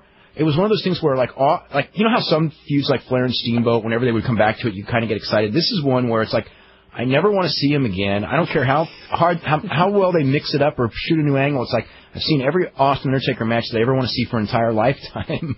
Yeah, it was pretty bad. But anyway, I figured I'd let you guys go, but I wanted just to kind of get that point across from like the interior part of the arena that time. But it was just, I mean, just to make my point clear, it just seems like McMahon's got to really, really do something to the Austin angle, because they tried to do it last night, and there was like so much stuff being thrown into the ring last night. I don't know if you got to see that on TV. I think it started like after the TV went off. But Triple H got pegged up the head about 2 or 3 times. Stone Cold did, where it seemed like they got legitimately pissed off the crowd. But they kept them standing there. But it was just right when the arena heard that it was going to be a 6-man tag, and they heard Stone Cold, Triple H, and Stephanie. And once they heard Hardy Boys, all you heard out of the arena was some cheers, some pops, but a lot of sighs. So I don't know. Hopefully they can just kind of up the ante a little bit next week. So thanks a lot. I appreciate it. Okay, thank you very much. And we are totally out of time. We'll be back tomorrow at 5 with Carl Elliott Stern.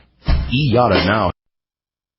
How's it going, everybody? This is Dave Meltzer. We're going to be here for the next 2 hours talking pro wrestling. We've got Brian Alvarez of Figure 4 Weekly here, and we may or may not have a guest in a half an hour. We are scheduled to have Ken Shamrock, but we will either have him or we won't, and I guess we'll find out when the time comes. Brian, how are you today? I'm doing good. That's good. I guess we can start off by talking about last night's Raw. A couple of interesting things on the show. It seems, looking at the ratings, that whatever bump they got for no longer being Nitro, going unopposed, is just about gone. They're still a little bit ahead of what their average was going against Nitro, but the number of new viewers they picked up with the exclusion of Nitro, the first week, which was also the week after WrestleMania, the viewership, they were up a full point over what they had been doing. Last week they dropped a little bit, but they also had a lot of McMahon family soap opera. This week they had very little McMahon family soap opera. They went to a wrestling show. There's been virtually no mention. There's been like that. Basically the only mention of WCW is those cameos by Shane McMahon. And it seems like, if they were going to get like a lot of the existing WCW audience to watch, that had not been watching Raw already, to switch to Raw now that there's no longer Nitro, the numbers are very, very small, which I don't know what that means for the WWF version of Nitro or whatever the show will be called in a couple of weeks, starting on, I guess, June the 9th, or what it doesn't mean, but probably, I wouldn't call it a good sign. No, maybe that soap opera last week drove them off. They did have 2 bad Raws in a row, so you're right about that. I thought the string ended. I don't know, Brian, what did you think about the show last night? I thought, should we start talking about Jeff Hardy first, or just kind of save it? I have a lot to talk about. No, start with Jeff Hardy I think first. in the show in general, there was one point during the show where I thought, this is a damn great Raw, because they had Jericho and Angle, and then they immediately had Benoit and Regal, and it was just great wrestling. Just real great wrestling. And I thought, man, this is so good. Got the main event to look forward to. And it was like throughout the show, they kept bringing up Hunter's speech on Heat, where he said that Jeff Hardy's win was a fluke. And the announcers kept talking about it, is this a fluke, is this not a fluke, blah, blah, blah. And I thought, I hope that at the end of the show, even if Jeff Hardy does not win this match and Hunter gets the belt back, I hope that they do something to prove that it was not actually a fluke.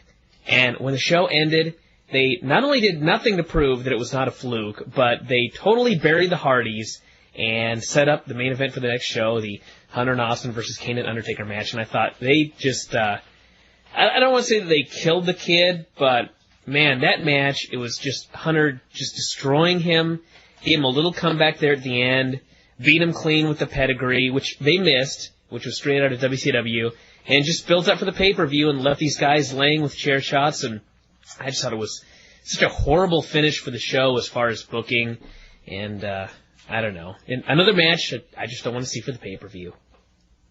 Oh, what, that main event? Yep. Well, if you don't want to see it, and other people don't want to see that specific match, it doesn't bode well for the pay-per-view, because that's the selling point. Mm-hmm. That's the match that they're, using to sell, basically the one that they feel is going to do whatever business this show does. It was so clear that they're booking pretty much week for week, because you could tell that, they had a long-term idea, and that was this tag match. And just somehow they decided, hey, let's give Jeff Hardy this title, see what we can do with it. And they ended up doing absolutely nothing with it. And it was just something that happened, and I think, a month down the road, I don't want to say that nobody's going to remember it, but certainly nobody's going to care. Well, a lot, again, like I was saying yesterday, I'm more concerned with the follow-up than what they actually did last night. Now, watching that show, I got to tell you, because they pushed so hard. They spent, usually they'll spend the whole show wanting you to think something and then do something different. And this whole show, all they kept doing was trying to tell you that Jeff has no chance with Hunter. Hunter's going to kill Jeff, and, the thing was a fluke. And then the match starts, and Hunter is just treating him like a jobber the whole match, right? Mm-hmm. So I'm thinking, it's very, very clear to me that Hunter has to lose, because there's no way they're pushing so hard that he's not even going to be competitive and then not letting him be competitive. And when he won, and the camera missed it, because the camera's focusing on something else, I'm going, okay, here's where this happens and this happens. And the way with Austin and Matt, the way the Austin thing came in, I figured, Austin's going to get Hunter DQ'd, so Jeff's going to sneak over and he'll keep the belt. Just like, and that would tease the Hunter-Austin thing for down the road. That's how I was seeing it when I saw Austin show up. It's like, oh my God, Hunter told him to go home. He stayed, and now he's going to screw up and cost a DQ, or even cost a pinfall. And then all of a sudden, ding, ding, ding, the bell rings, and I'm going well, what the hell was that? You did see the pinfall, so in the back of your mind, you're thinking, oh my God. I thought it was some Jeff went over. I thought Jeff just won, but they weren't going to show it to us to make it more of a fluke, right? And then it's like, Hunter won with a pedigree, and that was it. And I was just like, well. What a burial. And then the thing afterwards, which was just, they turned into the way they were buried, I was thinking it was like, God, it's like Air Paris and AJ Styles being buried so the main eventers can do a run-in, Mm-hmm. Boy. So yeah. As far as follow-up, just look at the follow-up immediately after the bell rang, Jeff pretty much gets squashed. I mean, he had a comeback in there, but it was really nothing. Does the job to the guy's finish, and then right after the bell rings, they just not only that, but Hunter survived them out with chair shots. But not only that, Hunter survived the dreaded belt shot, which is that finish that they always use. Yep. But the thing also... Shot in the post. And the shot, yeah. The other one that really surprised me, there's a lot of stuff on that show, was Matt beats up Austin, okay, which is just so unheard of for them to do it. So I go, okay, they're going to either add, and I had heard that they were talking about adding Matt versus Austin to the show, which they didn't do, so I'm figuring, okay, they're going to put Matt against Austin as the main event on SmackDown. But Austin has already beaten him, it's like, and they which very well may be the main event on tonight's SmackDown show. But the point is like they went off the air with, Matt was treated as bad as Jeff. He was lying there too. Mm-hmm. I mean, he ran in there to make a save, and a lot of good he did. So, I mean, that was WCW on how to build a babyface right there. Let me tell you, when I was watching that. But I mean, aside from that, I've personally liked Raw a lot more than the last couple of weeks, and part of it, I think. Jericho and Angle, I thought, was a tremendous match. Mm-hmm. And Regal and Benoit, I thought, was a good match, and I thought Edge and Christian and the Hollies was a good match. Pretty much, I mean, except for Kane and Steve Richards that was kind of a waste. I mean, they did what they wanted to do, but I thought that wasn't really all that good. And obviously Big Show and Kai and Tai, I mean, it's Big Show and Kai and Tai. I mean, it was exactly what everyone knew it would be anyway, other than that interview that Mr. Show did, which was... Yes. Back to Ohio Valley for Mr. Show. Oh, good Lord. I couldn't believe it. And then, you know what? I thought Paul Heyman made it worse. When he came back and tried to, explain what was being bleeped out. For those of you who did not watch the show. Saying goof over and over again. Yeah. For what happened was, Big Show was doing an interview on live TV, and he made a racial comment about Japanese, and everybody just kind of went on their business. It was bleeped off. And then late in the show, I guess that, somebody panicked and just goes, oh my God, we're going to get some heat over this. And Paul Heyman, or I don't think he did it on his own. He may have done it on his own. Paul Heyman just goes, the word he said, like everybody, the word he said was goof. G-O-O-F. He said goof. And I was like, oh God, now you've really done it this time. Now you're reminding Now everyone knows what he said. Yep. Oh well.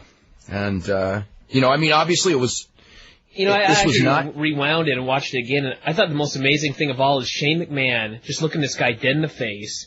And Big Show says it, and Shane does not even register, He's like totally, he's in this character, he's on TV, and it's like he doesn't even sell it, even for an instant, and the thing just goes on.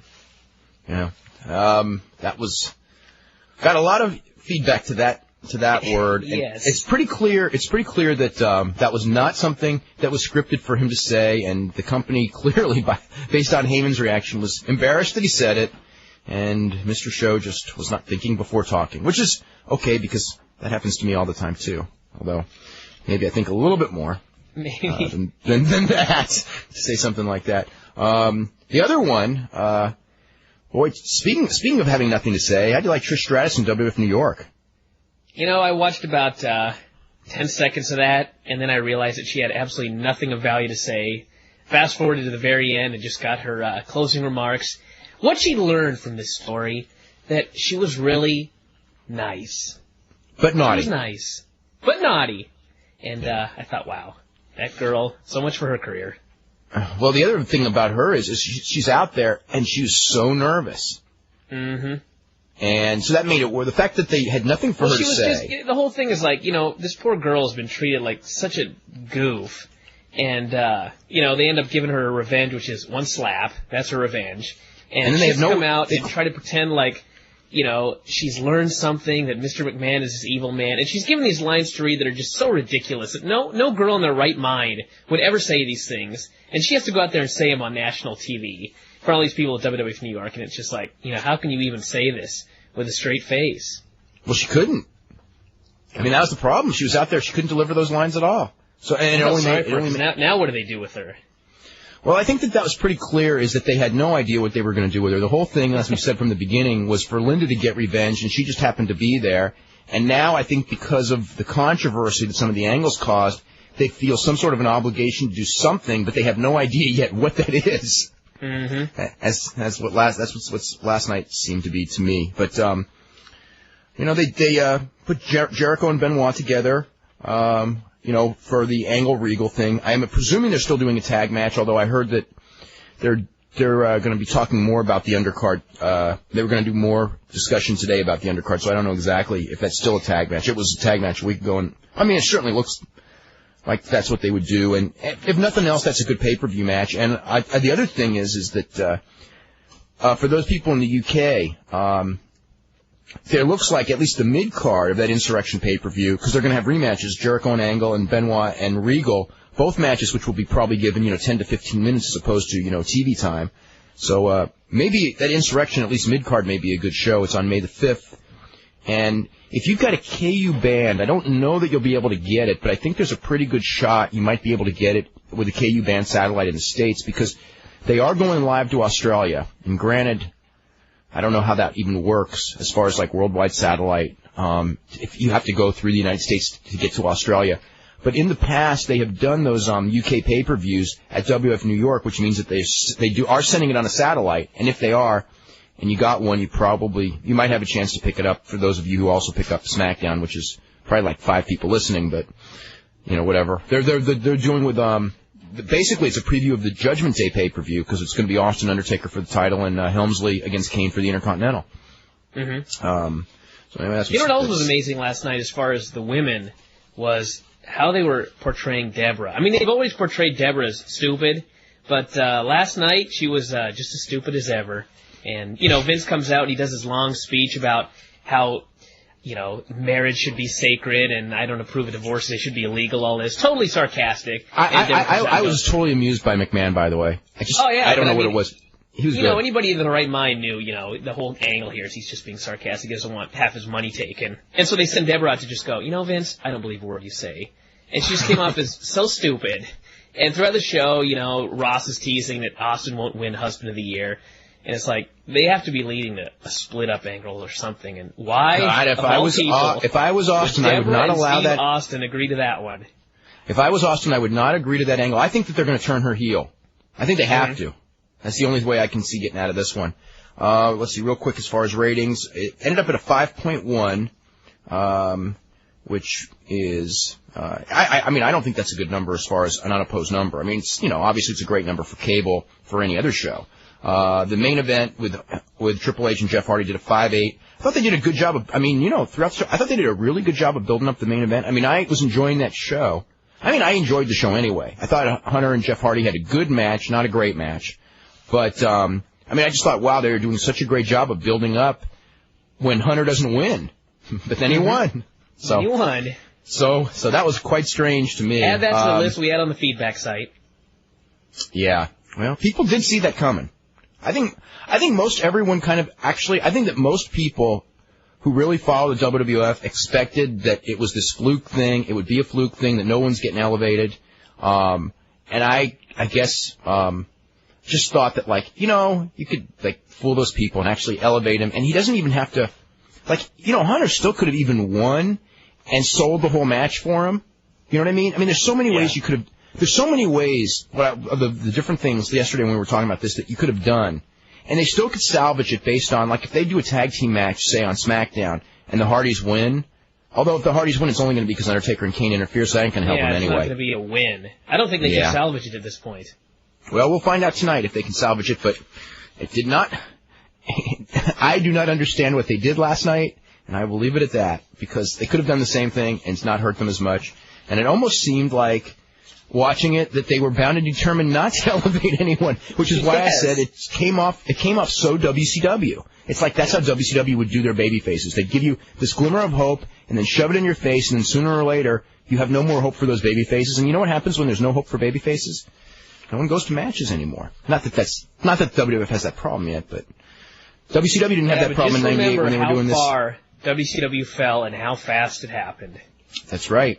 Who would have thought, anyway, I guess we sort of thought, but looking at 1998 at the business, who could have even imagined, actually I don't even think I could imagine it would have fallen as far as it did in 2 years. No, but you also couldn't have imagined it would have been as bad for those 2 years either. Yeah. I imagined it would be bad. I imagined all the problems, the basic problems we all knew were going to happen, but the detailed stupidity, no. We couldn't have seen that one coming. Let's see, poll we did as far as do you think there'll be a second season of the XFL, kind of split down the middle, 45% yes and 55% no. By the way, the XFL number in the Fast Nationals was up to a 2.1, which is actually way up because I think they were like a 1... Oh, I'm thinking about a 1.7 or a 1.8 last week. That's not way up, but they'll take it as way up, won't they? That's a 35% increase. Something like that, yeah. Oh my God, there was an interview yesterday on Carl DeMarco of WF Canada, and he's talking about the XFL. I'm going to get it up on the website after the show. I mean, it's just so funny because he's just going like, well, you know, we really only expected a 3.0, and what happened was we had this unusually large rating the first week. And then when we came back down to what we really expected, you know, everybody was calling it a disappointment, but if we didn't have that large first week, and then he was going like, and you know, like UPN and TNN, I mean, they're thrilled with the numbers. They're bigger numbers than those stations ever get. Like, you know what I can't believe is like, the people in the WWF have been saying that week after week, and no, I haven't seen one reporter, you know, take those like excuses, you know what I mean, the Saturday night excuse, you know, the ones that we talk about like every single week. Yeah. And just go, wait a minute. If that's the case, then why are the Sunday ratings worse than Saturday? Or, wait a minute, UPN didn't even have programming, and it's the lowest rated show on the entire network now. So how is that good? How are they thrilled with the lowest rated show on their network? And the TNN numbers, I mean, granted, TNN is not, you know, a highly rated cable station, but I mean, my God, they're at the end, they were just they're just slightly ahead of Rockin' Bowl, and you know, nobody was like exactly talking about Rockin' Bowl doing great numbers, if you remember. You know, I mean, they're like just slightly. It's just funny now that the blame is being put on the 9.5. Yeah, and on the media for not knowing that all they expected was a 3.0 when they were selling the spots for 4.5s and 5.5s themselves. Yeah. Anyway, we didn't talk more about that. Last night also, one more thing on Raw in Canada for those in TSN. TSN had to do their big apology last night. So during the commercial, I think it was the commercial after the Edge and Christian match, but I could be wrong on the commercial. They made the following announcement, TSN. The Canadian Broadcast Standards Council has found that TSN has breached certain provisions in the CAB Sex Role Portrayal Code and the CAB Violence Code in its broadcast of WF Raw's War of May 29th, 2000. You know what's funny? Well, I'll stop right there. You know, they could have, like, looked at, like, any episode of Raw and found all of these same things. It's like they only looked at one episode and found like 3 or 4 code violations. Do you realize if they actually sat there like the University of Indiana guy and watched 52 weeks of Raw, they'd have like 2,000 violations probably. Anyway. An apology to every commercial. I think that they have to start putting up warnings during a lot of the commercials now. But anyway, by using certain derogatory and demeaning terms and referring to women during the broadcast, TSN breached Clause 4 of the Sex Role Portrayal Code. By using a hockey stick, a wrestling belt, and metal chairs to assault wrestlers, TSN breached Article 10 of the Violence Code. My God, I mean, that's like... What clause did Big Show break? What? What clause did Big Show break? Well, they didn't do that one, but they may have bleeped that one out on, you know, they may have edited that out. Because TSN's getting the heat for not editing, you know, well enough, which is funny, because... I'm sorry, but I feel sorry for TSN. I mean, there's no way, you know what I mean? You just cannot win. The interesting thing about the using of the hockey stick, the wrestling belt, and metal chairs, I mean, I don't think there's a week of Raw where there's no metal chairs. Mm-hmm. I mean, they violate that one every week. I mean, if they have to start editing the chair shots starting next, I wonder about that, because that's not male on female, that they're being, you know, yelled at on this one. This is just violence during the course of the show. So anyway, they breached Article 10 of the Violence Code by failing to provide viewer advisories following each of the commercial breaks during the first hour of the show, advising audiences of its violent content. TSN breached Article 5 of the Violence Code. So I think that means that, at least in that first hour, they have to go in every commercial break and do a viewer advisory from this point forward, I guess. I don't know. It'd be interesting. Let's start with some emails here. We have a lot on last night's show. While watching the Triple H versus Jeff Hardy match last night, I couldn't help but think of Hulk Hogan versus Billy Kidman. That's funny you should mention that, because I didn't think of it once during the match, and that's all I thought of after the match. Throughout the entire match last night, the only offense Jeff got was a few punches that Triple H brushed off, as well as a top rope drop kick. What was the point of giving the title to Jeff in the first place if he wasn't even going to look competitive when he was in the ring against Triple H? Even worse, he lost cleanly. Personally, I would much rather have seen Austin cost Jeff the title, or have Austin interfere and cause a DQ finish and have Matt make the save at the end. You know, one thing, I don't want to hear anyone anyone like trying to defend Triple H on this one. Well, no, I do. Try. Okay? I take that back. We'll get him on the website, don't worry. Yeah. No, seriously. I mean, like, if he'd won, him winning the title is not an issue. But that behavior in that match that he was going over at the end to kill Jeff Hardy, I mean, I don't even care what they do tonight. That's still not an excuse for what happened last night in that match. By the way, I actually brought that up with one of the higher-ups in the WWF last night, and you know what they said? We thought Triple H sold tremendously for him. Oh, yeah. He sure did. Anyway, that's what I was told. Just want you to know. Gents, let's see. Gents, just to give you a quick update, we may or may not have Ken Shamrock. They're trying to locate him. We already knew. Well, they're trying to locate him as we speak. So we've known that all along. I know. But they're trying to find him right now. So. Oh, I hope they. Okay, good job. Let's see. It's like he's in the jungle or something, you know. Oh my God! On Safari. Is there a good source for a DVD or good quality videotapes of Japanese organizations? I like all styles, but mostly the junior heavyweight high flyers and the garbage stops in FMW, Big Japan, New Japan, All Japan. They're all great. Big Japan, FMW. I'm so bored watching FMW now. Big Japan's different. I mean, I can see where you might like it. But FMW, it's like FMW to me is like the worst. It's like WWF, but with like horrible storylines and bad wrestlers. But it's like it's like somebody, like a real horrible copy of WWF. All Japan, All Japan really isn't that good anymore. New Japan's hit and miss. But anyway, it's something else. As far as like good source, I mean, I only know the video dealers. I mean, as far as like the direct DVDs and things like that, I'm not sure. There's still not marketed in this country, except for those FMW tapes. And actually, they're missing out. I think that there's a market for that. Obviously, because the FMW tapes, they made the top 20. And that's, so, they are. They're missing out on something there. What was I going to say about that? I saw the Osaka Dome, and, what do I think about the Osaka Dome? I mean, the commercials were not nearly as annoying to me watching it as I thought, and I think that if it wasn't even for the during fact... the Liger match?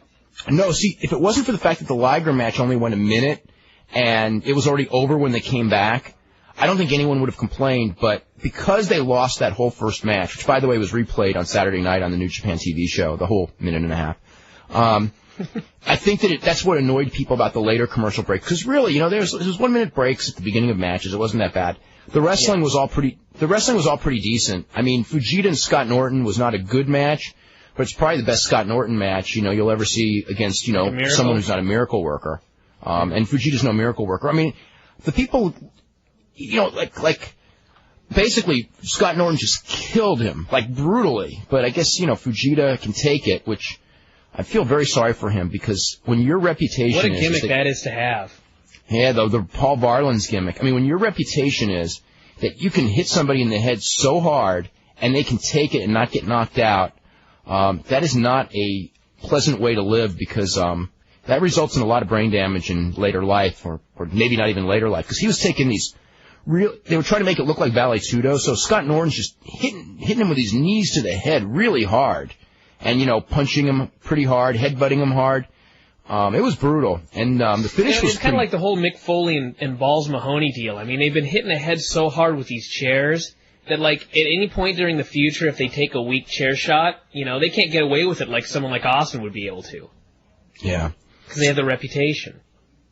Oh, yeah, poor Balls Mahoney, that's another one. And Tanaka, too. Remember when Masato Tanaka and Balls Mahoney did those matches in ECW? Yeah. Those were scary. And I think that Masato Tanaka probably still has a ring in his ears to this moment from those matches a couple of years ago. Mm-hmm. So anyway, the weird thing, watching that match is it's like the people are kind of, I mean, it's not like it's a great match or even a good match, but it wasn't as horrible as it looks on paper. Then Fujita, when he wins, it's like all of a sudden, it's like this revelation to the audience, oh my God, this guy's the world champion. There's something really wrong. And like, he's out there with the belts and the trophy and everything, and the place is just quiet. And they're just like looking at this vision of Kazuyuki Fujita, this preliminary wrestler, as the world champion. And you can just see they're just totally not accepting it. Yeah. So anyway, Hashimoto and Sasaki, they tried to do a Valley Judo match. I thought that was a hell of a match. The 6-man with Chono was good because Taiyo Kiyo was good and Kojima and Tenzan are very good. And what was the other one? The Kawada and Fuchi against Choshu and Koshinaka match was all right. Probably disappointing, really. I mean, it was, for Kawada, he didn't really get to show much. It was really the Riki Choshu show. Riki Choshu just larrying everybody. I mean, it had decent heat. And then the other one was Nagata Nakanishi, and it was just too short. Nagata's very good. I mean, but Nakanishi wasn't really all that good. Kind of disappointing. Let me see what we got here. This is, how about Jerry Lawler going to work for WCW? Shane could hire him and claim that he now has half of the great Monday Night team. Someday, somebody will understand what is going on in wrestling. Okay? Shane could hire him. Okay. 1, Vince owns the company. 2, Vince and Jerry Lawler are on bad terms. And he's not going to hire him for WCW. Okay? It's not going to happen. I mean, it may happen someday when they make up, but it's not going to happen like this week. Okay? Let's see. How do you see the heel turn of Steve Austin going? I mean, I just think Steve Austin is a great performer, so I like it. I mean, I don't care if he gets cheered or booed. It depends on, the attendance figures and the buy rate. And quite frankly, this buy rate may be way down. And I won't blame that on Austin because I just think that it's a weak main event. What a reaction, by the way, when Lita was going up the ramp and out walks Steve Austin. Yeah. Oh, yeah. Which WF superstars can you see being pushed to main event status in the next 2 years? Nobody at this rate. Yeah, I know. Do you think HBK will ever be back? Ever is a long time, so probably, but not soon. Will Taz ever return to being a full-time wrestler? Yes, at some point he will, but he will not be happy when that day comes. Let's see. Okay. I was asking about Road Dogg and eBay. I don't even know what to say about that. You got anything to say about Road Dogg and eBay? Just that someone actually bid $5,100 for 2 hours of his time. I think that person pulled out. Really? Because they were still up there on Sunday night. There was 1 day left. Well, there were plenty of pullouts, and I read most of them. And I feel bad for Road Dogg because he has quite a reputation, and I think people use that reputation against him to play a little joke on him on that eBay, as far as making a bid and then pulling out. And of course, when you pull out of a bid, they want to know why you retracted it. And I don't want to get into any details about what those retractions were, but you can go up to eBay and check it out for yourself. I was told that I should look at that because it's really funny. I haven't had a chance yet. So. It's in the newsletter this week, so okay. You can read it there. This is some comments on Raw here. Let's see. It's Trish was horrible. She forgot her lines, and her delivery was nothing short of unacceptable. I agree. WCW Tech Crew did a great job of shooting the finish of the main event. You know the Craig Leathers emails I got last night? Yeah. To the studio. I was mad watching Triple H versus Jeff. The thing is, I thought before the match I would end up being frustrated, just not this frustrated. Everything was bad with this match, other than the great build-up of the match during the show. We had a true babyface against a true heel. It really had potential, but the crowd was dead when Helmsley was healing on Hardy. You know what? I got to say something about that. To remind me of the Fujita thing, was Jeff walks down the aisle, and I'm expecting this pop, and there's no pop. I'm in the beginning of the match. And Helmsley comes out first as the challenger, gets this huge reaction, both cheers and boos. Then Jeff comes out, and I hate to say it, but the crowd wasn't ready for him to be in that role. I mean, they saw it as they saw it the same way, obviously, Hunter saw it. So maybe in that sense, he's right, and the guy just wasn't ready for the push. But actually, part of it probably was they're watching all those vignettes, too, on the big screen of everyone saying this is a fluke. And this poor guy's coming out here to get slaughtered. Maybe you're right. Let's see. I once had a match like that with young Pistol Pete Cruz. It was only 3 minutes, but it was very similar. And I got back through the curtain, and Tim reamed me. And he has never reamed me before, but he reamed me for that one. And I was watching this match last night, and it was... Actually, last night was, as far as crushing the guy, even worse. How could they do that? So, let's see. There should have been more hope spots called for Jeff during the match. Absolutely. That may have brought the crowd into it a bit more. It would have, because when he did get his comebacks, they were into it. Hunter either should not have won the belt, or they shouldn't have had the Hardys get totally destroyed at the end. One or the other. I agree. Austin should not have gotten any revenge. Should not have gotten any revenge on Matt Hardy that night. It should have been on SmackDown. I agree with that, too. This is what should have occurred, okay? Let's see. Lita comes out first without Jeff.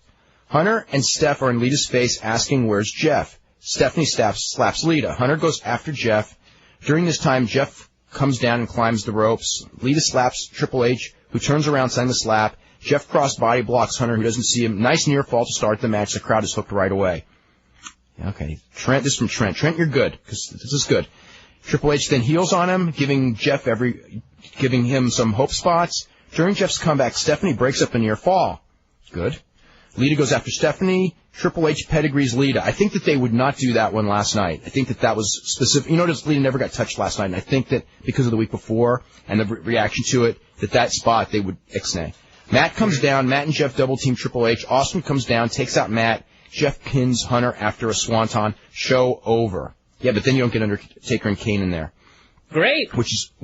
That's perfect. Okay. Anyway, then he's got SmackDown booked too. Okay. Yeah, so maybe let's go. Hunter and Austin whine to Regal about the Hardys not having paid their dues, and they act like there's something special and need to be humbled. They get William Regal, to book a tag match, Hardys against Undertaker and Kane, with Triple H as referee. Okay, during the match, Triple H pedigrees Jeff. Undertaker goes for the pin on Jeff, but Hunter throws Undertaker off, starts beating on Jeff. Undertaker attacks Triple H for not letting him pin Jeff. Austin runs down and gives Undertaker a stunner. Hebner comes down and counts the pin as Jeff pins Undertaker. Now Triple H and Austin have an issue with Undertaker and Kane for the next pay-per-view, and Jeff has another win in the top mix. They could even do a three-way. Yeah, but that's almost like the same Hulk Hogan win again, because Jeff didn't beat anybody. But he didn't get... Okay, you're right. Beat Undertaker. Okay, you're right, but they didn't get destroyed nearly... They're just like little pawns in this game, and that's what everyone's going to look at him as. Okay, but at least they got wins as pawns, as opposed to being beaten up and being... Yeah, but it's just like saying, well, at least Kidman got a win over Hogan. At least Vampiro got a win over Hogan. Okay, you're right. This is from Jeff, who goes, I read the television ratings for Raw and SmackDown. There's usually a number for the show, and there's a higher number called the share. What is the share? Okay, the share is... the rating is determined by the number of homes, the percentage of the homes that are watching or that are available at that moment. So a national rating, let's say a UPN rating or an NBC rating, is based on basically a little over 100 million homes. I think it's 100,220,000 homes. The cable ratings are based on the universe for that cable station. So like for TNN, it's 80.8 million. For TBS, it's like 82 million. And it's the percentage of those homes. So let's say 3.5 rating means that 3.5% of the homes that have that station are watching the show. The share is the percentage of the homes that are actually watching television that are watching that. So if someone goes to you, say on a real bad rating on Saturday night, okay, and the rating's really bad, like say XFL, or SmackDown, Jim Ross said this on his thing on Friday, about how, these other shows are down, so therefore it must have been less people watching television. What you then do is go, okay, what's the share? And the SmackDown share was a 6. It's usually a 7 or an 8. So the share was down, which means that, no, it's not less people watching television. It's that your rating was down.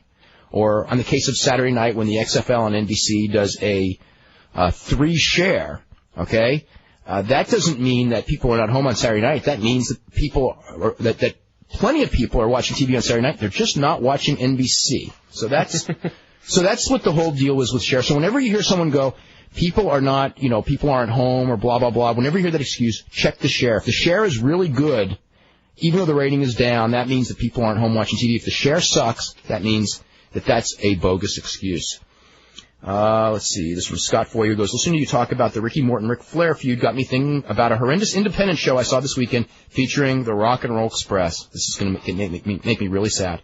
Ricky Morton is now a dead ringer for Garth from Wayne's World. All he's missing are the glasses. Robert Gibson has not aged well at all. Yeah, I know that. In fact, if he grew a mustache, he would be Jake Roberts' twin brother. Ouch. Wow. They wrestled the New South, and the whole match was a collection of comedy spots from the old Mid-South Rock and Roll Express Midnight Express matches. Despite the fact that there was very little actual wrestling, Morton worked 90% of the match. He always did.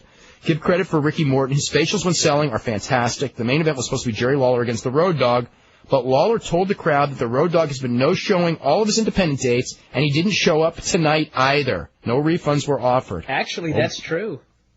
Yeah. Lawler then ended up wrestling some unknown independent wrestler named Prince Justice, who, by the way, here's a very big guy, who looked like a combination of Rhino, Terry Gordy, and The Big Show. Wow. How could you be now, which Terry Gordy? The good Terry Gordy or the bad Terry Gordy? Anyway. Well, compared to The Big Show, so the bad one. Yeah. Replaced the leg drop with a flying fist drop, and the match was worked exactly like all of the Hogan, King Kong, Bundy matches. And to top it off, they had a 9-man battle royal. Easily one of the worst independent shows I've ever seen. The most entertainment came from watching the ring and waiting for it to break, because every time someone got whipped in the ropes, one of the ring posts would start leaning in a different direction. Have you ever worked on a show where, like, where you're watching, like, the prelim matches, and you're just sure the ring is gonna, like, fall apart? Like, no? No. Never. Okay. Our ring is pretty sturdy. Too sturdy. Let's see. Okay. Did you listen to the Russo show? No. Let's see. Who cares if WWF messes up their salary structure to get Goldberg? I mean, what's anyone going to do? Quit because they're not making as much money as Goldberg? What are they going to do? Go nowhere. Okay, no one cares. They just have a bad attitude in the locker room, and they don't want that. Yeah, they have that, and plus, the other thing is that they don't want to. They don't want to mess up. I think the feeling is if you mess up your salary structure for one guy, then another guy who's right near the top will start complaining about it. Or the guy, like, let's say Goldberg comes in with a guarantee and it's bigger than, say, Hunter's guarantee. Just as an example, all of a sudden he's going to go, wait a minute, I've been with you. I shouldn't make, let's say Angle. We'll go with that. Angle, because Angle's got a real low guarantee. Although Angle won't complain, so I guess it really doesn't matter. So let's go back to Hunter. Okay. And he'll go, look, I've been with you. I've drawn all these buy rates. I've drawn all these houses. I was here during, had all these great matches, and you're giving this unknown guy more money than me based on that he might work out. Well, look at Big Show. Look at Lex Luger and all those guys who might work out that never did. And then Vince will go, God damn, you make a great point there, and I'm not going to offer him that guarantee. And, I'll guarantee you. Well, I don't know about that, but, it's up to Vince. This is Vince's call. If Vince wants to give him the big money, Vince can afford him, and if Vince wants him, he'll get him. And from all I hear, and some of this may be posturing publicly, but I don't think it is, from all I hear, they're not going to pay big money for Bill Goldberg, and Bill Goldberg is most likely not going to be coming in. Anyway, I just had an idea real quick, though. Okay, go ahead. Here's a real quick idea. Goldberg could get his $2 million a year. He would work for WWF and play in the XFL. He'd be a drawing card for the first week in the XFL. And he'd probably, depending on what kind, well, he's old now. Bill is 34. There are guys in the XFL that are older than that. I mean, Dave Diaz-Infante went to college with me, so he's got to be close to 40. And they can just say he's injured the whole season, he never play. Yeah, but you know what? He'll kill the salary structure of the XFL. That's true. I mean, the highest paid guy there is, what, $50,000 base? Mm-hmm. So, I don't know. And we do not have Ken Shamrock as a guest at this moment. Maybe we will. And do we know any more? No, we don't. So we know no more about. If he calls, he calls. If he doesn't, he doesn't. That's what it looks like right now. We have so many emails here. Good Lord. Good Lord. This is unbelievable. Number of emails. I bet you they're all about Jeff Hardy, too. But anyway, I'll read a couple of them real quick. I live in the UK, so I don't get to see Raw or SmackDown until the weekend. However, I find it real hard to comprehend the idea of putting the Intercontinental title on Jeff Hardy only to take it away from him 6 days later. A really good idea would have... What? In a squash. Yeah, it's not taking it away from him. I finished really... The way the finish went wasn't good, but if he had won, if Triple H would have regained the title in a different way, depending on how they did the follow-up, I wouldn't have thought that would have been bad at all. Especially since...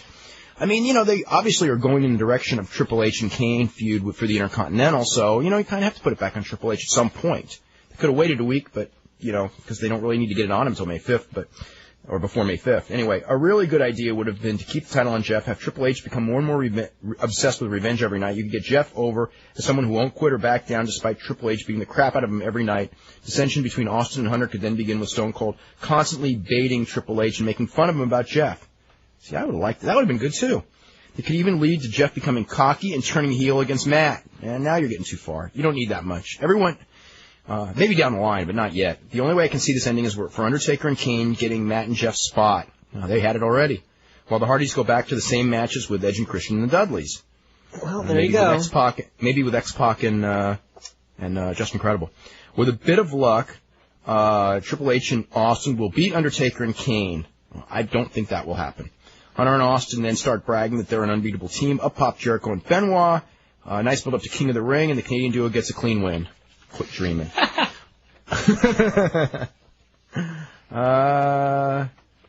Vince Russo said on his website that he was going to pitch for MTV's Tom Green to be the man behind GTV because Dustin had fallen out with Vince. Great. Who cares? What would that have accomplished? Tom Green then's going to, go into a bunch of matches with these people? What? For GTV. Yeah.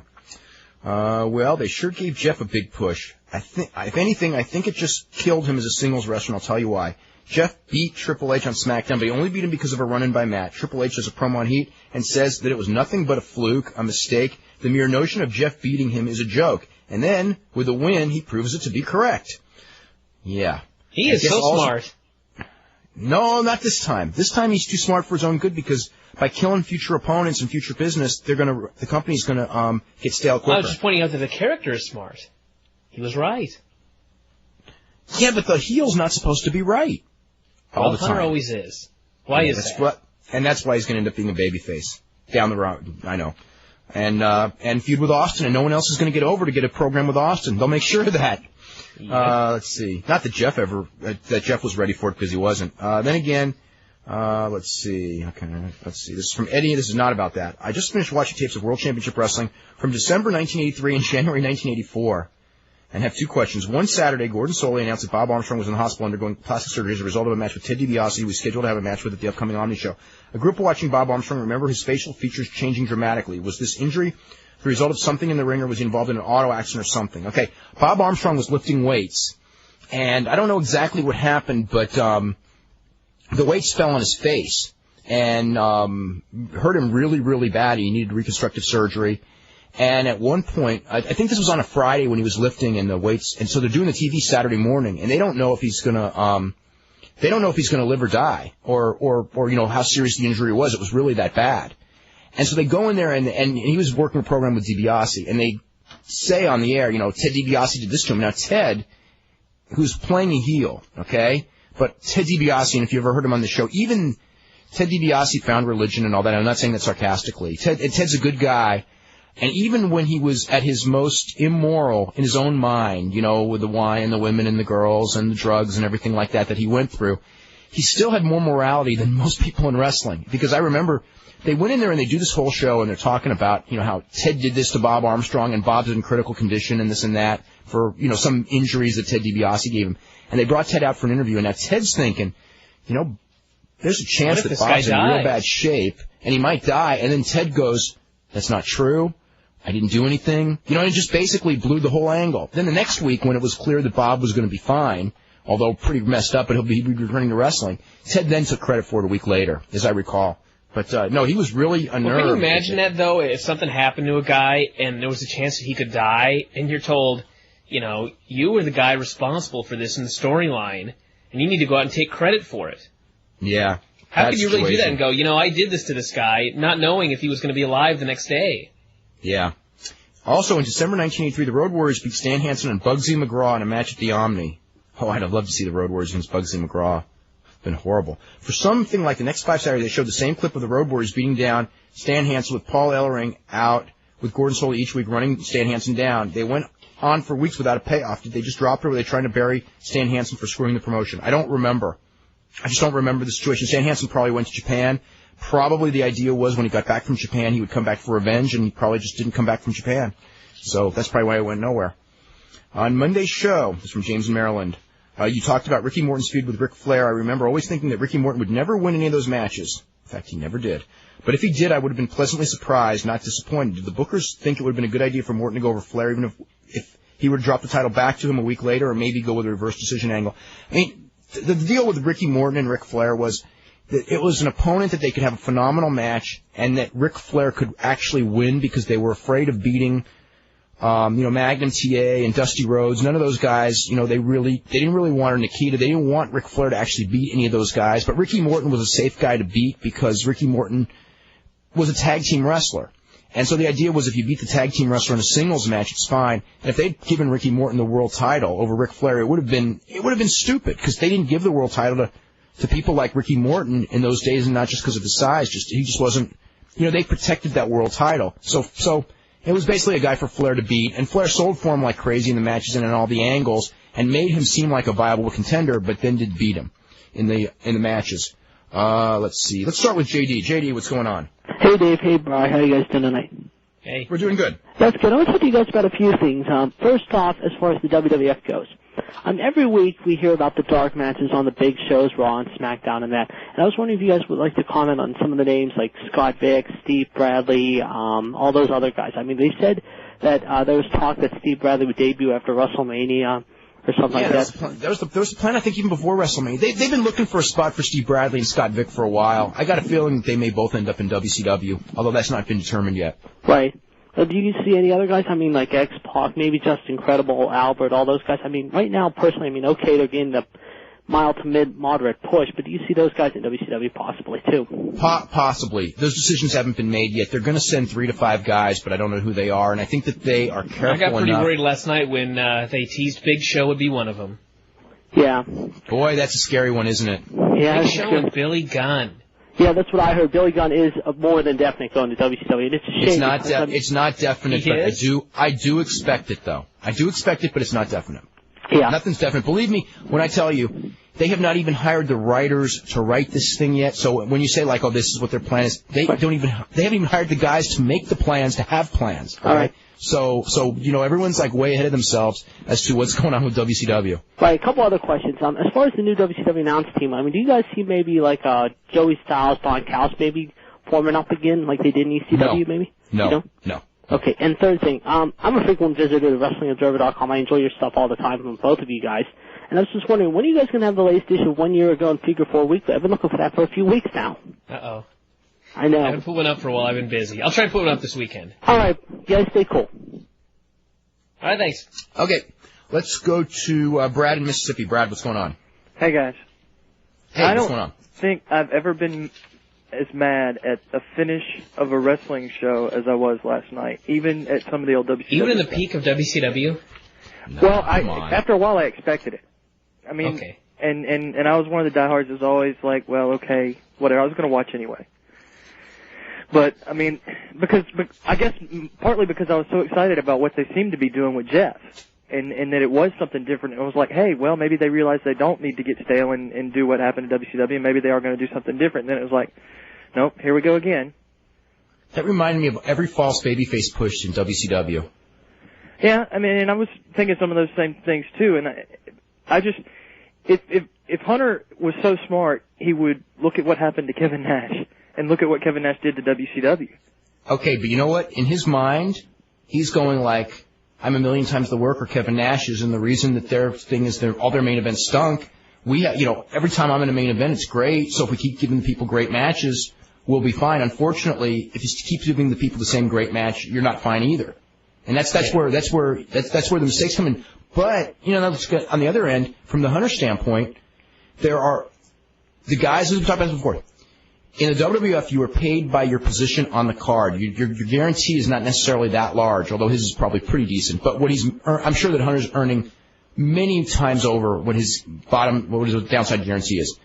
If he is to put someone, like right now there's 3 super top guys. It's Hunter, it's The Rock, and it's Austin, and then you got Undertaker and Kane who are kind of always there. So if anyone breaks through and one of these guys falls a notch, let's say Hunter is the one who falls a notch, it affects his pay. So it's of no economic value to him to make someone seem equal to him, to elevate someone, other than for a 1 week period to do what they did with Jeff. But at the end, make it clear that, hey, that was just a fluke, and I'm at this level and he's at this level, and everyone knows it. So that's one of the problems, when everyone talks about the problem with having one company owning everything, and also one of the problems of not having guaranteed contracts, which guaranteed contracts have their problems too because of the motivation level of the guys, or, at least in WCW they had big problems, but then again, even with guaranteed contracts in WCW, the top guys weren't putting people over either, so maybe it's not the contracts. Maybe it's just the nature of guys wanting to protect their position, and that's only natural. Yeah, okay, but then that's why Vince McMahon is there. I mean, I don't know. But Vince McMahon is now a television performer, and once you become a television performer, you start worrying about your own storylines more than everyone else's. That was the other thing I didn't understand is why he and Shane were only on the show for like 30 seconds each, and they just both disappeared and were pointless. Maybe Vince was trying to prove a point because people were saying there was too much McMahon's last week, and then he can say, okay, he does that every now and then too. When people start to get annoyed with him, he just disappears for a while. Yeah, when he comes back, there's a big pop, and everything's happy again. Yeah, you go in there, we're giving you great wrestling matches, and then you can go in there and go, hey, you did a show of great wrestling matches with all the good workers, and lots of wrestling, because, there's so many complaints about not having enough wrestling on the show. This week, you had an 11-minute main event, you had a lot of 5-minute matches, and the rating went down, and then they can go, hey, experiment, people want the soap opera, and we were right and they were wrong. Maybe that's what this was all about. We'll find out next week. Okay, but and the one last thing was that without somebody coming along, and that was the one other thing. What are the odds of because there's talk about it everywhere in the business circles about Ted Turner selling his lot out at Time Warner and starting something on his own? And what would the likelihood of him starting over again with another wrestling promotion if he did that? I don't think wrestling would be on the top of the list of things that Ted Turner wants to do once he's out of Time Warner. I mean, he's got a lot of different projects he's looking at. I just don't see wrestling. Especially if he has no television, what would be the point of him having wrestling? No, he buys a network. The idea is that he would buy a new network, and then on that new network, one of the things he would use to build the network would be wrestling. Right. That's what I've been, when the merger first went through, the talk in the business circles was that once he woke up and realized that he was going to have no power in all this stuff, he was going to sell out and buy NBC or whatever, something like that. He wants to buy NBC still, but I think he's spent he's spending money to buy that Russian network, which isn't going to do any good for pro wrestling. No, not at all. But there's another thing about this though, and again, I don't know what's really interesting is the contract that they signed, because generally speaking, if you're in a business and you sell your business to somebody else, you sign a non-compete. Now, if AOL or Time or Warner Brothers or Time Warner signed a non-compete that isn't Ted Turner signing a non-compete. Now, if Ted Turner, if it's his name on that contract of sale, then I'm sure in that contract of sale is a non-compete, in which case Ted couldn't start a wrestling company even if he wanted to. Yeah, but I don't know what the case is on that. Yeah, I thought everything was under Time Warner's deal now anyway. But, yeah, you're probably right. Probably right. But which brought me to my other point is that 2 to 3 years. I can see another. Pro wrestling could be dead. 6 months from now, we don't even know what. I mean, it won't be dead in 6 months, but no. I mean, there's no way of having any idea where pro wrestling will be, because look how much it changed in the last 3 years. 3 years ago, who could ever imagine it would be like this? How much it changed in the last 6 months? Yeah, 6 months. 3 months. So what happened with WCW? Totally different business from December. Is what scares me though, is because it looks like WWF is doing the exact same thing all over again. And if they go down, what else is there? A bunch of regional. Yeah. Well, you're right about that. And then the other problem with that is that WWF has WCW to learn from, and that makes it even worse if they've suffered the same fate. Michael Danielson, what is, in your opinion, the best wrestling federation? Not most popular, but which has the best in-the-ring action? What do you think, Brian? Best in-the-ring action? As far as in the ring, jeez. Top to bottom? Yes. Maybe the WWF right now? I was going to say WWF also. Yeah. As far as week by week, house shows and pay-per-views and everything, I would say WWF. I mean, there's, EMLL, when it has a major show, they're awfully good. New Japan on its good nights is awfully good, but I think night in and night out, I would probably go with WWF. Let's see. This is someone who says that on WWF.com has various video clips from Raw and SmackDown the day after the show. The tapes are often unedited. An example of this was Hunter calling Austin a pussy on the air, which was bleeped out live, but on WWF.com it was unedited. Such was the case when Big Show and Shane McMahon had their conversation. Sounded to me like the Big Show said the word goofs. It seemed like the guy on the bleep button heard it and freaked out. So maybe he did say goofs. Let's see. If WCW proves to be profitable, will Vince still close it down? If it's profitable in the long, sooner or later when they do the interpromotional, someone's got to lose, and it ain't going to be WWF.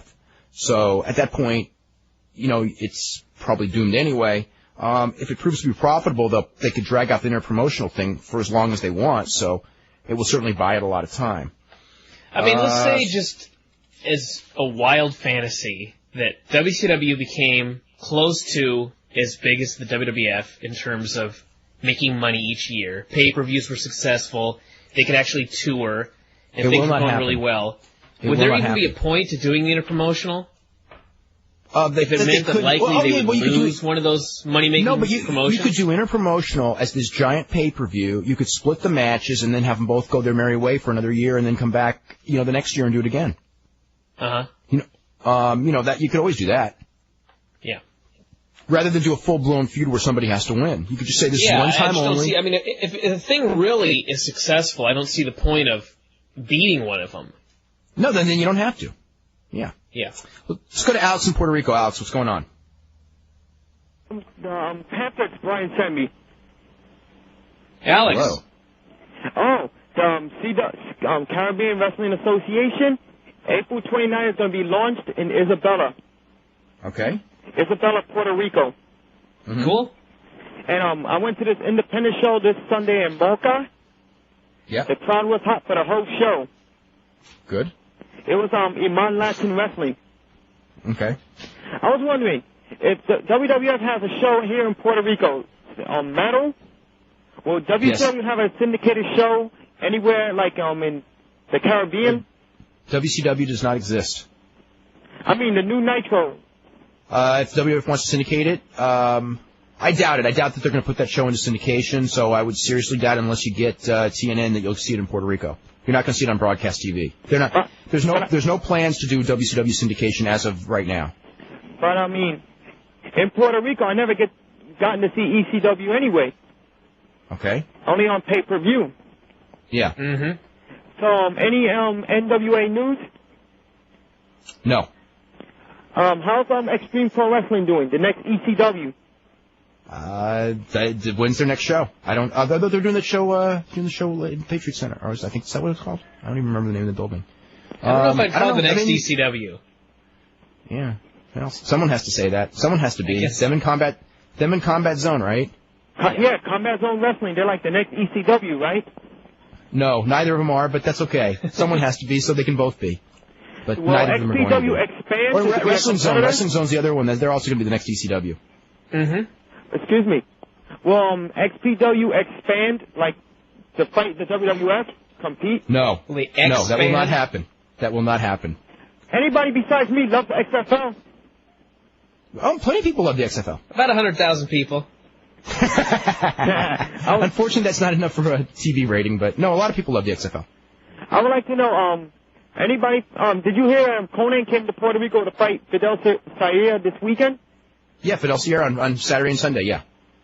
I was wondering, since WCW is now with the WWF, will you see someone like Ricky Banderas, Shane the Glamour Boy, or even Savio Vega fight in WCW? I don't think so. I seriously doubt it. I mean, I guess there's a possibility if that's what...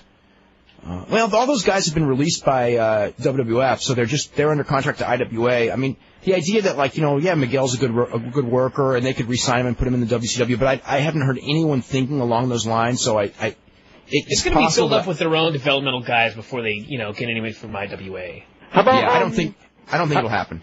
How about Ray Gonzalez, the Universal Champion for the 8th time? Yes. What about him? You think WCW would have signed him if they would still exist? No, because they would not.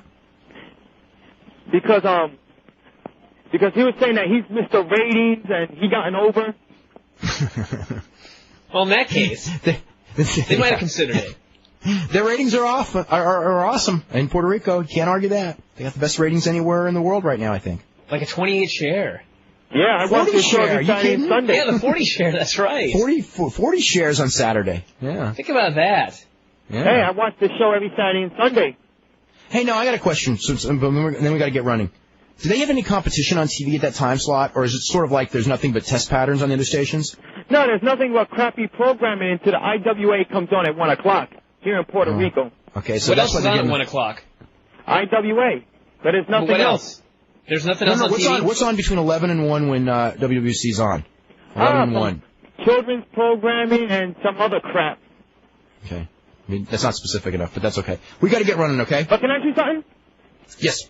The CWA, April 29th and May 6th in Isabella, headlined by Crazy Boy and a Paramedic. Cool. Okay. Alrighty, buddy. Let's go to Terry. Terry, what's up? Hello, how you doing, Dave? Doing fine. Okay. Yes, I got a question, too, about WCW. Well, basically, what I think is this, though. I don't know if they're going to change the logo or not. You know for sure if they're going to do that? Do not know about the logo. I would think they would. Yeah. I think that, they probably will, but I think the fact that they're using the same logo on Shane's license plate says they may not. Mm-hmm. Maybe not at the beginning, then. I think they want to keep some stuff to give it continuity, so people think it is the same company, rather than think it's just somebody's using those names and it's not. You know what I mean? Yeah. I think at the beginning that's probably why they're better off starting the name as Nitro too. Yeah, because the WCW falls under the WWF, then it'll be seen only as a traditional organization. What do you mean? I mean, well, basically, the McMahon might try some of the stuff he does on his shows. No, I think it's gonna be written in the same style. I think that they think that's what the public wants, and it's gonna be similar. It'll be like WWF TV with WCW guys or former. It's not. They're not going to guys. do like 1980 style. It ain't going to happen because I'm sure that they don't think that's marketable in this country right now, and there's no proof that they're wrong. True. Because Bischoff was saying something about in the Wild magazine that the stuff Steve Austin would have did that stuff back then. What he's doing now, it would have never worked in WCW then. I disagree completely. Totally disagree with that. Oh, far with the beer and all that. Totally disagree. It would have worked exactly the same. Yeah, in a way. Someone that strong of a character, if he'd gotten the same push with that strong of a character and that strong of an interview, I don't know that it would have. And once they realized how over it was, no one chopping his legs off, it would have worked. Why wouldn't it have worked just as good? What would have been different? Mm-hmm. The only thing that would have been different is someone would chop his legs off when he was starting to get over. But if no one had done that, it should be the same. I'm going to tell you probably what happened with DX if it was in WCW at that time. They probably would have had the NWO beating them up every week. Well, they're the same guys. The DX and the NWO would have been the same guys, so they would have ended up in the same group. I mean, it's the same friends, so they've gotten all their friends in the same group, and they would have beaten everyone up, and they would have never sold for anyone, and they would have all gotten over real big. That's what would have happened. Mm-hmm, because it seemed like a lot of Triple H's on politics is influenced by Kevin Nash and the rest of the clique. They all learn from each other. They're smart guys. I mean, that's what those guys learned. I mean, that's why they're in their positions. They're not in their positions because they understand winning and losing means something, and they understand the portrayal in front of the cameras means something, and they understand how to manipulate bookers for their own benefit. That's and why. You know what? Hunter is the smartest of them all because right now Shawn Michaels is at home. Kevin Nash is at home, and they probably don't want him. And X-Pac is in the preliminary matches. X-Pac's in the middle of the card. Yep. So he survived Paul the best. is in New Japan. Yeah. And they're the smartest of them all. Yep. And he's the best of them all, too. Yeah. Which helps. Yeah. I mean, I'll tell you what, if Nash had Hunter's ability, Nash would be better off than Hunter. Because everyone's a mark for a big guy. Yeah, Kevin Nash got them bad knees, and ain't too much of a good worker either. He ain't good like he was back in the day. He never was good. I don't think I ever saw that day. I thought the WrestleMania match with him and Shawn Michaels was pretty good. Oh, hey, that's Shawn Michaels. Shawn Michaels could have had a good match with King Kong Bundy then. I mean, come on. He had a hell of a TV match with Yokozuna of all people. I mean, it's like saying Nikita Koloff was a great worker because Flair and him had 4-star matches. It had nothing to do with Nikita Koloff other than he was kind of standing there while Flair bounced off him. Oh yeah, I'm gonna tell you another thing I disagree with a lot too was the 50. I did like the push with the filthy animals. They was getting the first 2 weeks when Russo was there, but once Revolution got hold to him, it was all over with. Filthy Animals push is so funny. I mean, if you look back on it, it's like, talk about being booked to fail. Mm-hmm. Anyway, Terry, we got to get running, okay? All right, then. Okay. Let's see, was the old WCW production crew getting a tryout last night? Yeah, we know. Think about how weird it's going to be to watch that first WCW show, and if, say there are 24 guys on the show from the Nitro that we watched a couple of weeks ago, but it's like, written like a WWF show and they're cutting promos and it's formatted the same way, that's going to be creepy. Oh, it's going to be very strange, no matter what. Yeah. Just everything about it's going to be different. It's from Derek, who goes, "What do you think about? Do you think Taiyo Kiya will be a main eventer in Japan soon?" I think they have no choice. You know, All Japan doesn't have enough guys. He's going to have to be a main eventer. What are his chances of coming to the WWF? Don't know. He may be one of those guys who sees, All Japan though. Everybody in All Japan kind of wanted to get out, so I don't know. If he made a big push for it, I'm sure they'd give him tryout matches. And he's a good enough wrestler that he probably could make it. If he wanted to. So I think it's probably up to him. Let's see. Do you think that with China holding the women's title, she'll be forced to work harder against people like Molly and Lita? I don't expect it. Work hard. Or do you think that she'll just squash everyone like Ivory? She'll try to squash him, but I think that when it comes to Lita, she won't be able to. Because there'll be people who... I don't think anyone's going to protect Molly Holly. They just see her as someone they've signed. But Lita, they know they got something with, and they're not going to let China squash Lita. No way. They didn't even really let her squash Ivory the last time they wrestled. Yeah. Let's see. There goes Jeff Hardy being elevated. Triple H did what I expected him to do, but he can say he put over a young wrestler. Yeah, okay. Yeah. Just like Scott Hall always did. Of course, he ended up killing him afterwards. The crowd heat was horrible until the end of the match when Austin came out. The fans were sitting on their hands, and I could hear more fans cheer for Hunter than for Jeff. It was so obvious that nobody believed 200-pound, if that Jeff, could beat 250-pound roided-up HGH monster. I think Jeff's more than 200. What do you think of it? But not a lot. I think he's probably about 215. That's what I was going to guess, too, is 215. And Hunter's probably what do you figure, 260? Yeah. Yeah, Hunter's a big cut guy. He is a big man lately. Real big lately, yeah. The crowd cared more about Austin. Looked a little bit bigger, too. How about Kurt Angle, while we're on that subject? Kurt Angle what, though, like from watching that Kurt Angle video, he is bigger, but he's also put on more fat. Not that he's actually a fat person, but when he first started, he was ripped, and he isn't ripped anymore. Yeah, but he looks to me like he's close to 240. I think he's up to 15 protein shakes a day. We'll have to talk to him sometime. Let's see. The crowd cared more about Austin and Lita than Hunter and Jeff. No question about that. Austin's the big star. And to top it off, The Undertaker and Kane make the walking save to the Hardys. Isn't the WWE supposed to be building young stars, not rehashing 2-year-old feuds with the same old stars? I can see Triple H beating the hell out of Jeff, but they should have at least gotten a DQ or something so Jeff kept the belt at the end. Instead of Austin taunting Lita, he could have put his attention towards the IC belt by helping Hunter beat on Jeff. The Undertaker feud with Austin Triple H is going to take the main events down so much. I swear this was WCW 3 years ago. Let's see. Last night on the local Eugene, Oregon news station... I would say it wasn't the same level of incompetence, but then I remembered that they did miss the finish, so it was. Yeah, I don't think it's not as bad. I don't see their future like I saw WCW's future 3 years ago, but particular match... That particular match was just like WCW 3 years ago. Exactly like those older guys. Maybe not the whole show and the whole idea and everything, but that particular match. Yes, you're right.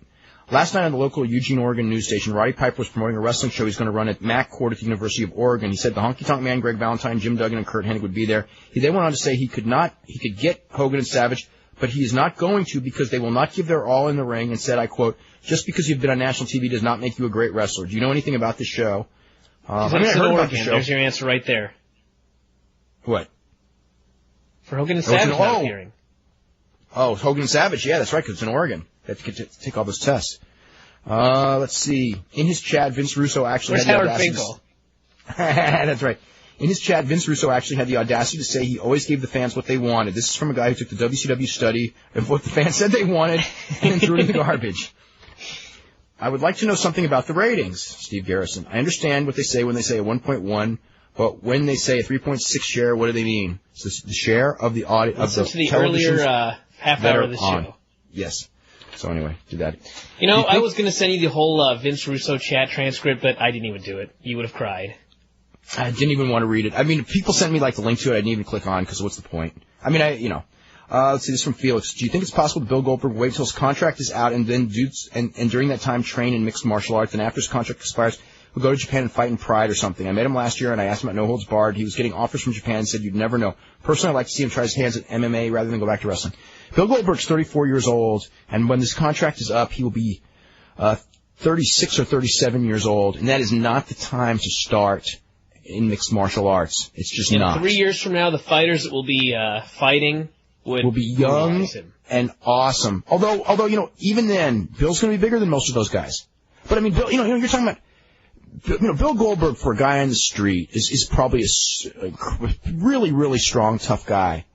But Bill Goldberg never wrestled in college even. So I mean, he doesn't even have that background to go back to. He never boxed professionally. And he's going to be going at 37 against these guys who are probably trained really hard in wrestling and in kickboxing, because that's what the guys in mixed martial arts are going to be doing. And it's hard. That's the stuff you got to pick up when you're young. And, he can go do all the kickboxing training he wants now, but without ever having a fight. And he can grapple with wrestlers, but that's not like competing in like a college tournament or international tournament like some of these guys have done. He'd have size and strength going for him, but it's just too old to start at a sport. It really is. Let's start with Chris. Chris, what's going on? How you doing, Dave?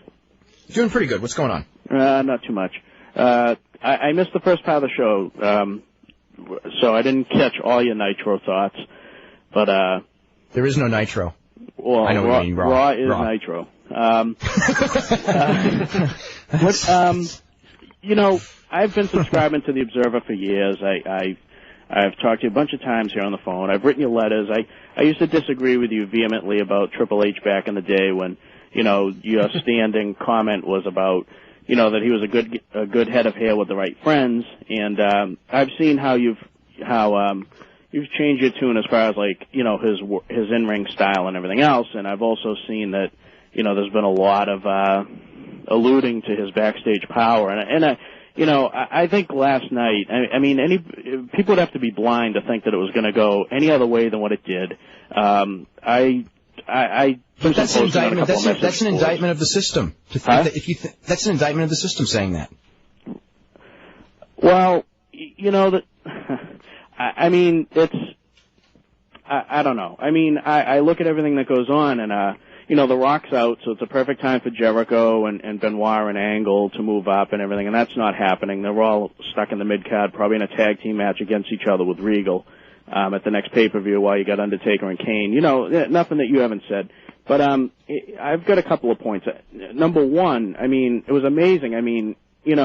Here's Triple H contending for the IC title, and he basically made Austin his bitch last night, He's telling Austin what to do, browbeating him about his wife's interference and everything else. Yes, isn't that interesting? Yeah. He's so clever, those little things. Yeah, and I know at the end Austin came out, and it was probably a ruse and, the whole bit, but still, the impression was that here's the guy who supposedly was demoted to the IC ranks, and he's still basically running the show, He's the one who's running the show, exactly. And Steve Austin has become the guy who Vince McMahon and Hunter tell what to do. Right. The evil henchman. Right. I wouldn't be surprised if next week Austin was getting Triple H coffee at the same time that Trish is getting Steph coffee. And the other thing is that, I don't think anyone can say that there's not some undue influence going on, and maybe with the XFL and the acquisition of WCW and everything, maybe it's understandable. But do you see that? What do you see happening with this whole situation? Do you think it's going to get as bad as '95 when Vince actually had to fly out to house shows and kind of settle the troops, or no, because Hunter is so much more subtle about it. Yeah, and also, if any group got power like that now, Vince would nix anyone, including Hunter, if it got out of control. The fact that the things that tell you that is, one, the fact that he's not going to make any any bending of the system to sign a Bill Goldberg who's guaranteed huge money pay-per-view main events for him because he doesn't want to. He's got everything under control. He will not let this thing get out of control. If anyone. That's like the whole thing that people bring up like unions now. Anyone who starts a union now, Vince will drop them in a heartbeat. Vince is in full control, and Hunter works with Vince. He doesn't work against Vince. He's got Vince's ear. Right. But, I understand all that, but when does Vince come to the realization? For a while, I could see it. for a while, I was enjoying the fact that a heel was going over every month on pay-per-views. I mean, to me, I was looking at it back 6 months ago that Triple H was kind of like, I think I even said this to you one of the times I called in the show, that Triple H was a combination, he was like Ric Flair in Hulk Hogan's body, you know, but now it's more like he's, you know, I mean, he's the great wrestler, but he's picked up the politics end of it too, and it doesn't seem like, you know, what's going on now doesn't seem to me, judging by the way the ratings are and everything. I mean, I understand other facets of the business are still strong, but the fact is, with no competition and everything, and you know, really, they have a chance here to do something with The Rock out, and they're not doing it. And so when does Vince wake up and realize that, you know, this thing it could be going better? Maybe it's not a disaster yet, but it could be going a lot better. Well, again, you got to remember with Vince. Once his buy Vince, rate comes in for the next pay-per-view and it's very low, he might decide that some changes need to be made. But it's just that whole thing, like in WCW, when things were strong, there were mistakes being made everywhere, but business was still strong, so everyone just ignored them like they weren't mistakes. Yeah. Well, here's the other ones too. You got to remember, if you look at Vince's history, when things get bad, what does Vince do? He immediately goes to the big guys. So, I mean, his reaction would be to push Undertaker. It's like, and to find, you know, like some, you know, Sid Vicious kind of a guy, or to put in there. I mean, Vince's reaction when things are going good has never been to push guys who are 5'10". I mean, when Vince is going bad, I mean, you could see it even like in '97 when Brett and Shawn were obviously destined for that WrestleMania. And, of course, Shawn screwed that up. But the point is Shawn screwed that up because Vince had made the call to go with Undertaker and Sid as the main event and not Brett and Shawn then bailed. Yeah. And, you know, let's think about it. Like, what in early 1997, which match was stronger, Brett against Shawn that people had waited a year to see, or Undertaker and Sid, which clearly nobody wanted to see? Yeah, exactly. Well, the only other thing I see is that I see all kinds of things on the net and whatever, and I think you might have alluded to it too about how the Hardys might be end up in WCW and it might be a good spot for them. And after last night. Exactly. What the apologists are saying is that, well, this whole thing was to build up the Hardys, but then you get the same WCW mentality. You can't argue that after last night. Yeah, because I mean, you've got a guy who wasn't good enough for the WWF going to WCW and becoming a hero. I mean, that's not exactly even competitive to a guy who's not even competitive with the top guys. I mean, if he was competitive and almost won, I wouldn't have minded as much as you know, he was portrayed as a joke against the main event. I mean, if anything, the whole thing when you look at that show last night is they had the tag title match with the Hollies. And there was a point in that match where the fans actually believed that the Hardcore Hollies were going to win the tag team titles. And there was not one single point in that Jeff Hardy match where anybody in the entire arena thought for even one instant that Jeff had a prayer. Not one spot. I thought with the belt shot he did, actually. I didn't even think that because, you know, Hunter was out of the ring and just took a bump over the announce table. Yeah. If he would have hit him with the belt like in the middle of the ring and went right for the cover, I might have believed it. But that goes back to the way what it was Dave done, said, I didn't even believe it. That goes back to what Dave said, though, because Triple H was portrayed as the face last night. I mean, you know, he was a smart guy. He was the better guy. So that basically makes him the face, and he was the manipulator. Yeah. Yeah. And he was right. When all of a sudden done, everything he said was right. You know, like when you brag and it comes true, today that makes you a face. Right. Yeah. The whole thing, just told Austin, just trust me. And he was right. Yeah. Well, great show. Newsletter's awesome, Dave. And, hopefully we'll have something to talk about 2 years from now. Yeah. I'm becoming like WWF, and I'm just worried about week to week. So anyway, let's go to Chris in Long Island. Chris, what's up? Hello, Dave. Hey, what's going on? What's going on? Nothing much. I wanted to ask, what's the thing, what's going on with Shawn Michaels? Not at WrestleMania, then not on TV. What's going on? He was brought in for the TVs before WrestleMania, and was he really out of shape? I mean, that's what I heard. He was not physically out of shape. He was mentally out of shape. They were afraid to put him on television and told him to go home. He has that big of an ego backstage? That was a little bit of a problem, but that was not the big problem either. Oh. But it was a little bit of the problem. It was more, you know, I mean, I don't know. Again, I wasn't back there. Yeah. I don't know what he did, but they just felt that, you know, I don't know if he was drunk. I don't know what he was, but they were afraid to put him on television. Wow, that's sad. He could have. What a change that would have been for the product on TV. than having the same guys go at it week after week. But we don't know with Sean. You just don't know because he may have done one match and not have been able to get out of bed for a month. Yeah, that's true. He's got he's got a really bad back. I'm sure he would have given us a hell of one match. After that, yeah, that's for sure. After that, yeah, you're right. His future would be questionable. Yeah, you just don't know what his body can take. Yeah, that's for sure. What's going on? What would have happened the weekend before the match with Hunter? Because those two together, both playing their little games. Who's going to take that match? Would be unstoppable. That's right. And the thing about this, that's real big egos there when you're talking about Sean and Hunter. Yeah, because even though they've been friends in the past, you've got Sean, who still, I'm sure to this day, thinks of Hunter as the guy who's, his understudy. Yeah, he made his career, basically, I feel. Right, and he did. Yeah. Hunter made his big leap because he stood next to Sean, who was so incredible at that time. Yeah, of course. But now Hunter is surpassed Sean, and to Hunter, it's like, Sean's this guy from 4 years ago. I'm today. Why should I job for him? That would be a real difficult match to work out. That's sad that he doesn't realize that. The guy made his career in DX. No question about it.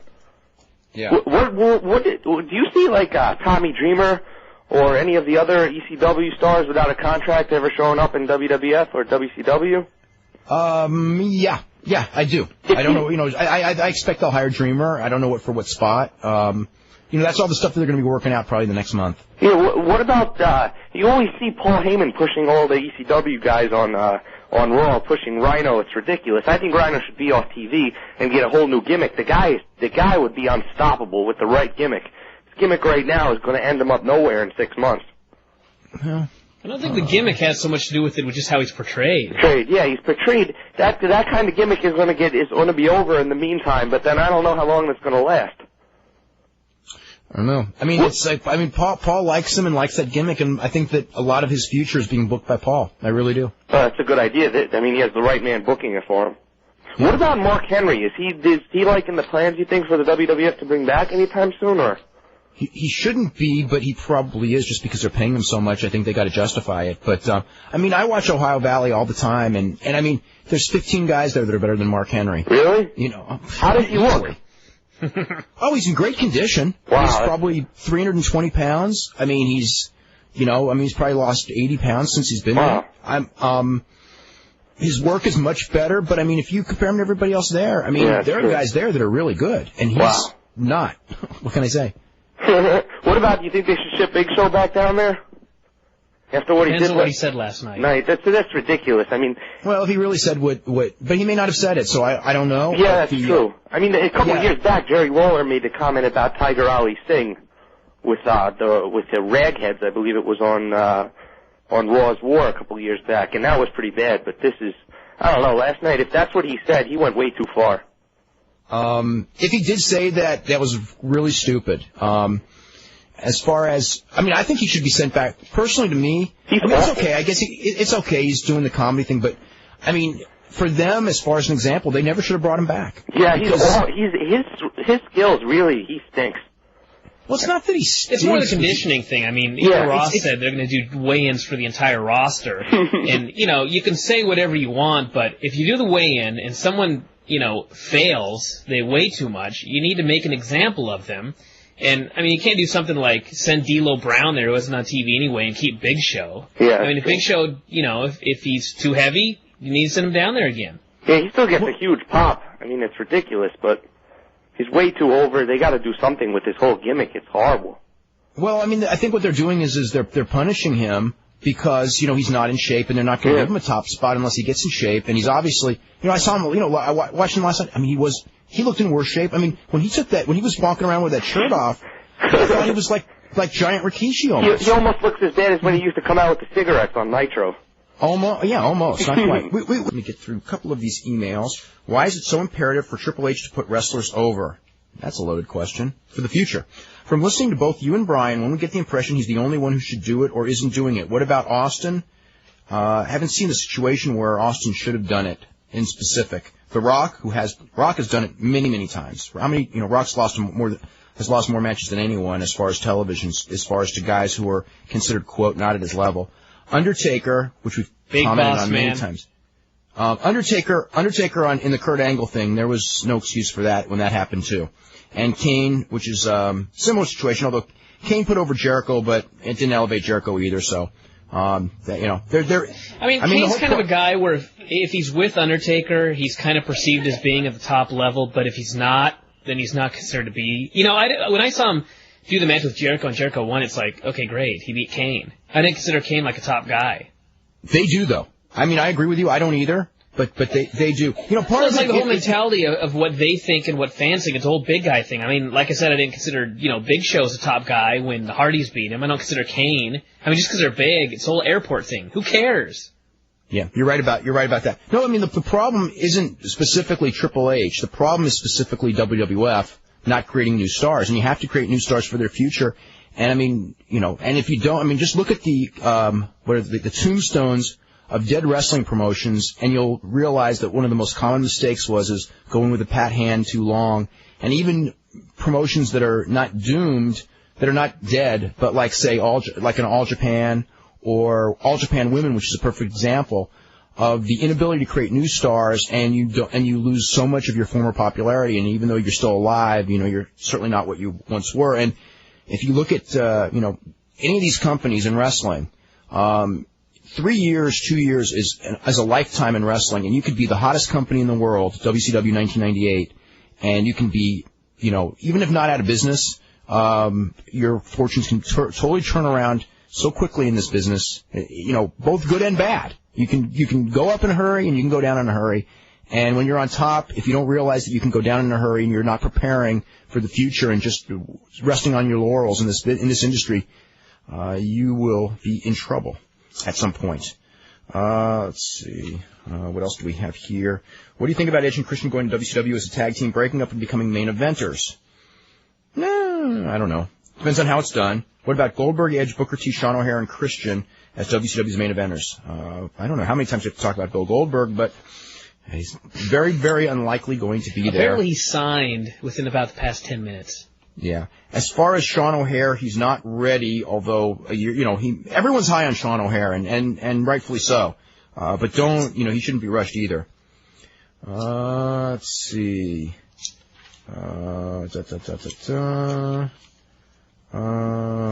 Let's see. In a way, the CRTC is wrong about the TSN advisory and warning for Raw's War every Monday. At the beginning of the show and before they come back from each and every commercial break, an advisory comes up which says, warning, the following program contains material that may offend some viewers. Discretion is advised. Do they think that is not a strong enough warning? I guess at that show that was talked about, they didn't have that warning up. So I guess they have to put that warning up. Here's what should have happened at the end of Raw. Lita rushes to the aid of Matt, leading Jeff all alone. Austin distracts the ref. Hunter wins by a cheap shot over Jeff. Austin comes in and Triple H and him beat up Jeff with no Matt and Lita there to help. Actually, I kind of thought that's where they were going in a sense, too. Here comes Undertaker and Kane. It sets up the tension with the Hardy Boys and the main event for the pay-per-view. If Austin and Triple H are Flair and Arn, then the Hardys are the Rock and Roll Express. Does that make Undertaker and Kane Dusty and Nikita? If so, didn't we miss a bunch of cool Great American Bash main events in between point A and point B? Let's see. Are they going to put Raven in a feud with Eddie Guerrero for the European title? Kind of what I was expecting where they were going for the next pay-per-view when I saw that pinfall, yes. Let me see. I just like that for a finish, too. I was just amazed he hits the DDT and everyone went crazy, and he got the pin. Well, this is something I different. didn't expect that. Let's see. You should seriously consider putting 10 to 30-minute responses on Yada for these questions. How do the ratings work? When is ECW coming back? What did Vince do to screw Brett? Why did WCW fold? What was wrong with Vince Russo? Yeah, we should Is Goldberg coming in? Yeah, really. When is Chaz coming back wrestling? Yeah. Here's more information on Prince Justice. He started wrestling in southwestern Ohio and northern Kentucky for Northern Wrestling Federation before going to Memphis. He stands about 6'4". He weighs between 350 and 380. He can be a good worker. He's had great matches with Chris Harris in the Indies. His best asset is his talking. If given mic time, he can cut a great heel promo. Just thought I'd pass this information along. Okay, let's go to Dennis in Missouri. Dennis, what's going on? Hey, guys. How you doing? We're doing really good. Hey, first of all, for a couple of people who emailed in earlier about Ted Turner, there was a big article on the internet today that basically said that Ted Turner would never have the opportunity or could never start another cable network unless he bought out Time Warner himself. That doesn't sound good. See, Because, so he's got a non-compete. So yeah, there's a non-compete clause. There's no way that they would ever allow him to leave Time Warner and start his work because he could, build it up so fast. But he could buy a broadcast network, right? He could still buy NBC. I think so. I'm not even sure about that. That'd be interesting though, because if he bought NBC, would that mean he would get CNBC and MSNBC?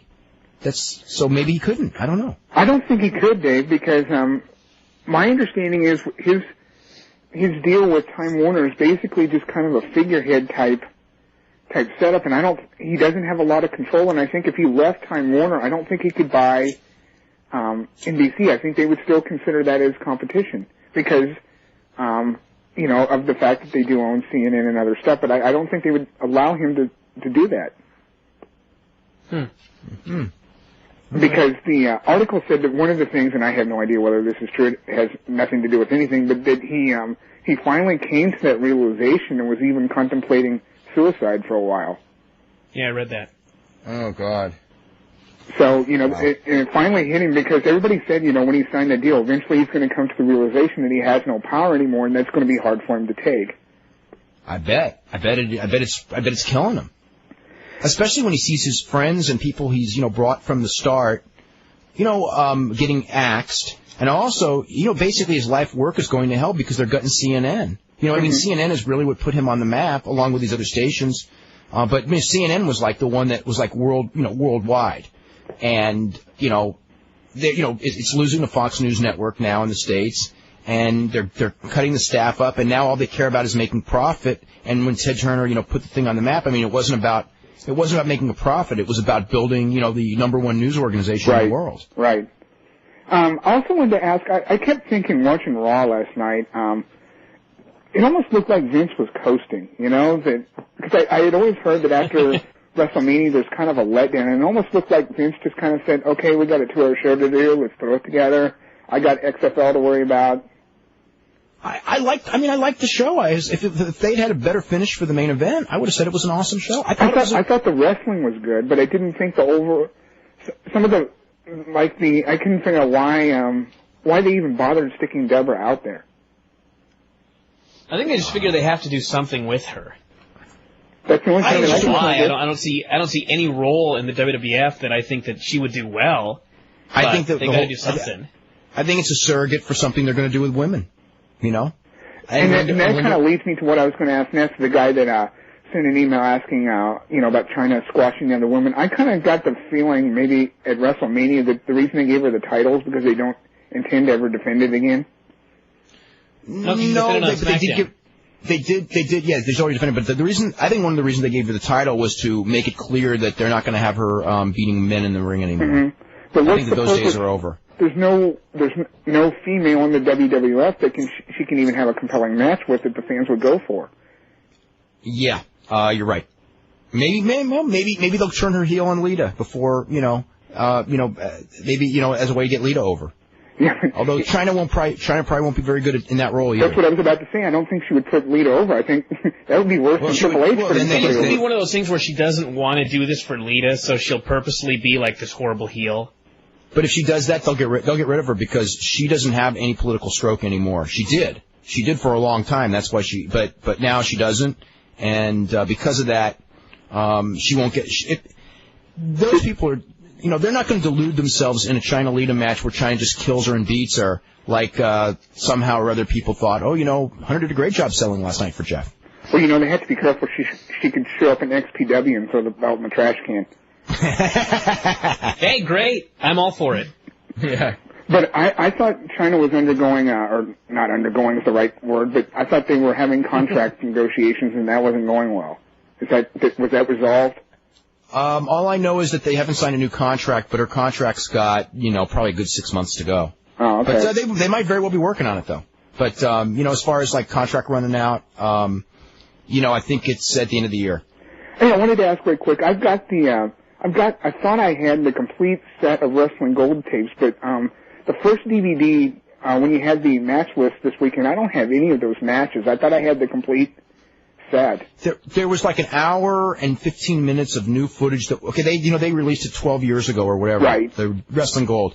There's like an hour and 20 minutes of stuff, mostly from San Antonio, that we voiced over that was not on the original collection. And then the rest of it is the original collection. Yeah, because I don't have like Sweet Tan or any of that. Oh, thank God. All the stuff that I don't have is on disc 1. Oh, that Bob Sweetan stuff. Oh, I couldn't believe that was like one of the last 3 matches we did, and it's like this 20-minute match. And God. Well, the weird thing is, growing up, he wrestled a lot in the Central States area. So when I was growing up, I used to think he was a really good wrestler. But now when you look at him, it's the same way for a lot of those guys. You look at them and, man, they weren't really good workers. Oh, Bob Sweetan. I was like, God damn, he did nothing. And he booked himself to be the top babyface in the territory. No wonder that territory. What's funny is like people were like in that San Antonio territory. It was on USA Network before WWF was. Right. The WWF got their slot. And I remember people going, "Oh, that great feud with Bob Sweetan and Tully Blanchard." And I remember in that time they didn't draw flies because Bob Sweetan was the booker. He kept himself strong. Tully, Tully's was one of those heels that was great at making a lazy fat guy into a look okay, which is why Dusty always pushed him so strong. And, when you look, it's like at least Dusty had $1 zillion worth of charisma. Bob Sweetan had nothing as a babyface, and that territory went to nothing because this booker just pushed himself because, and people thought it was like some great thing, because they didn't go to the house shows, I guess. Well, I have to get a DVD player first, but I gotta get this complete set just to hear Cornette do the voiceovers for the Wrestling Bear match. That must have been fine. Oh my God! That was the worst match I've ever seen in my life. Oh, that was bad. Hey, there's a lot of bad matches on there. Some good and some good ones too. Yeah, there are some really good matches, but it was weird because some of the matches they put on there, I'm like, you're not really showcasing these guys. We never really saw the Sheik very much, and the match they put on there with Kerry Von Erich and David Von Erich was a horrible match. Oh, that was what Kerry was so bad then. Yeah, was it Gene Yates and Killer Carl Krupp? I think? Yeah. Yeah, that wasn't nobody there. It was just a horrible match. But I would really, for those that are just learning about wrestling, there are some good matches on there. You really gain respect from Lawler from watching that, and Savage as well. You guys ever watch the Golden Age show on ESPN Classics? Yeah, I've seen some of those. Most of those are older, though, aren't they? Much older. I'm just wondering when the show airs.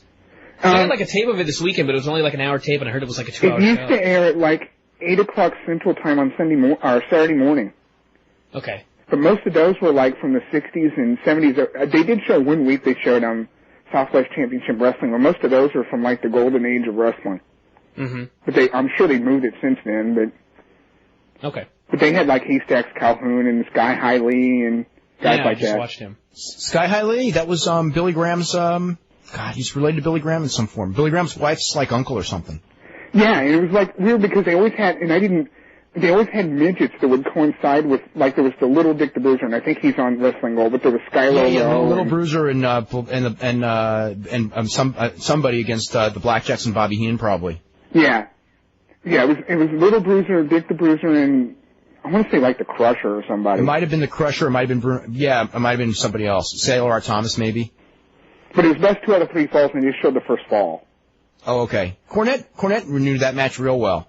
Cause I'll tell you what, on those tapes, as far as like if you never saw old wrestling, not only is it interesting to see the tapes, to see old wrestling, but with Cornette, you get so much knowledge. You'll just be amazed. I learned so much, from Cornette, just about that time frame. And, it was almost like he was giving these guys, because he was so used to the Ohio Valley thing, he was so giving these guys these speeches on psychology. Like, this whole tape, this whole thing is going to be some speech on why Jerry Lawler is so great and the psychology of wrestling in the 80s. And I'm listening to him do this, and I go, oh my God, these guys in Ohio Valley, they got to hear this every day.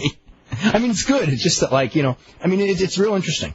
I'll tell you what was cool, because I pulled him out this weekend watching Savage power drive Morton through the table, which is no big deal now, but to see the way that the crowd reacted to it and the way the announcers reacted to it, because they'd never seen it before. They'd never seen anything like that before. I never saw anything like it when I saw it that time, too, in 84 or whatever, 84, 85 when that happened. I think it was 84, actually. Yeah, I know that it was... WWF had just come to Memphis either the night before or the night after, and so Jarrett put on this mega card, and everybody was told to just work their ass off because they had to put on a better card than the WWF, which they did by far. But 10 years later, it didn't matter. WWF still won the war.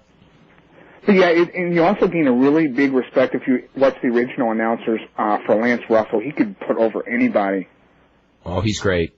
He was great. And you know what else? When you hear the other announcers, most of the other announcers are horrible. Yeah, the guy from Southwest Championship Wrestling's horrible. My God, he's awful. Steve Stack. He was actually better than most. But yeah, Lance was just like Lance Russell. When you watch the old tapes, Lance Russell and Gordon Soley were really, really good, and most of the wrestling announcers around the country in that era were not. I think the worst announcer was the guy that was doing the Sheik and Tom Jones match. Yeah, he was bad. They had a guy in, I'm thinking Chattanooga or Knoxville named Harry Thornton, I think was his name. I could be wrong on the name, but he was the worst announcer I ever saw. Or maybe Knoxville. Because it was Joey Kazana's father. Joey Kazana's father was the promoter at the time. And he had this announcer who was, I'd never seen anything. I mean, he made Ed Whalen look like the greatest announcer of all time. Actually, Randy Hales was probably the worst. I have to. Nah, not compared to this guy's like 10 leagues below that. Because Randy Hales was doing the Terry Taylor match. Man, that's awful. Yeah. We're going to have Randy on the show soon, so. I mean, I'm sure he's a nice guy, but he just shouldn't be announcing. Yeah. Anyway, we got to There's a lot of guys like that. Yeah, we probably would be too. Let's go to Yale in Long Island. Yale, what's up? Hey, how are you? Doing really good. Hey. Question. I was wondering if we're ever going to see the end to the Triple H, Kurt Angle, Stephanie love triangle storyline. I thought that was the coolest angle last year. It was the coolest angle until it was killed.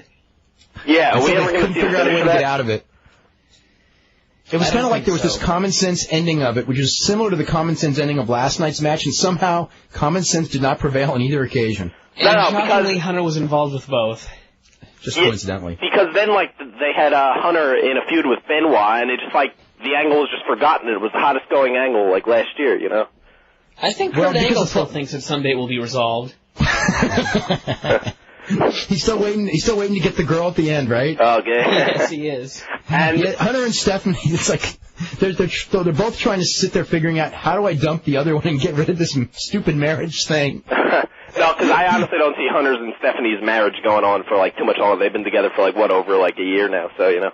Part of me thinks it will actually go on forever, and they'll be married in real life, and Hunter will own the company and get the last laugh over even Vince McMahon. He'll be the one who gets Vince out of power, right? And then he'll manipulate. He will be the one. If anybody is, it'll be him. Shane will be out working in the coal mines, right? Hey, he will. Hunter will charge Shane that $100,000 for WCW or the $1 million, and insist on payments. All right, we're totally out of time. I want to thank everyone for joining in. Thank everyone for emailing you. I'm sorry we didn't get to all the emails. Tomorrow we're going to have Bruno Sammartino here, so we'll see everybody tomorrow at 5.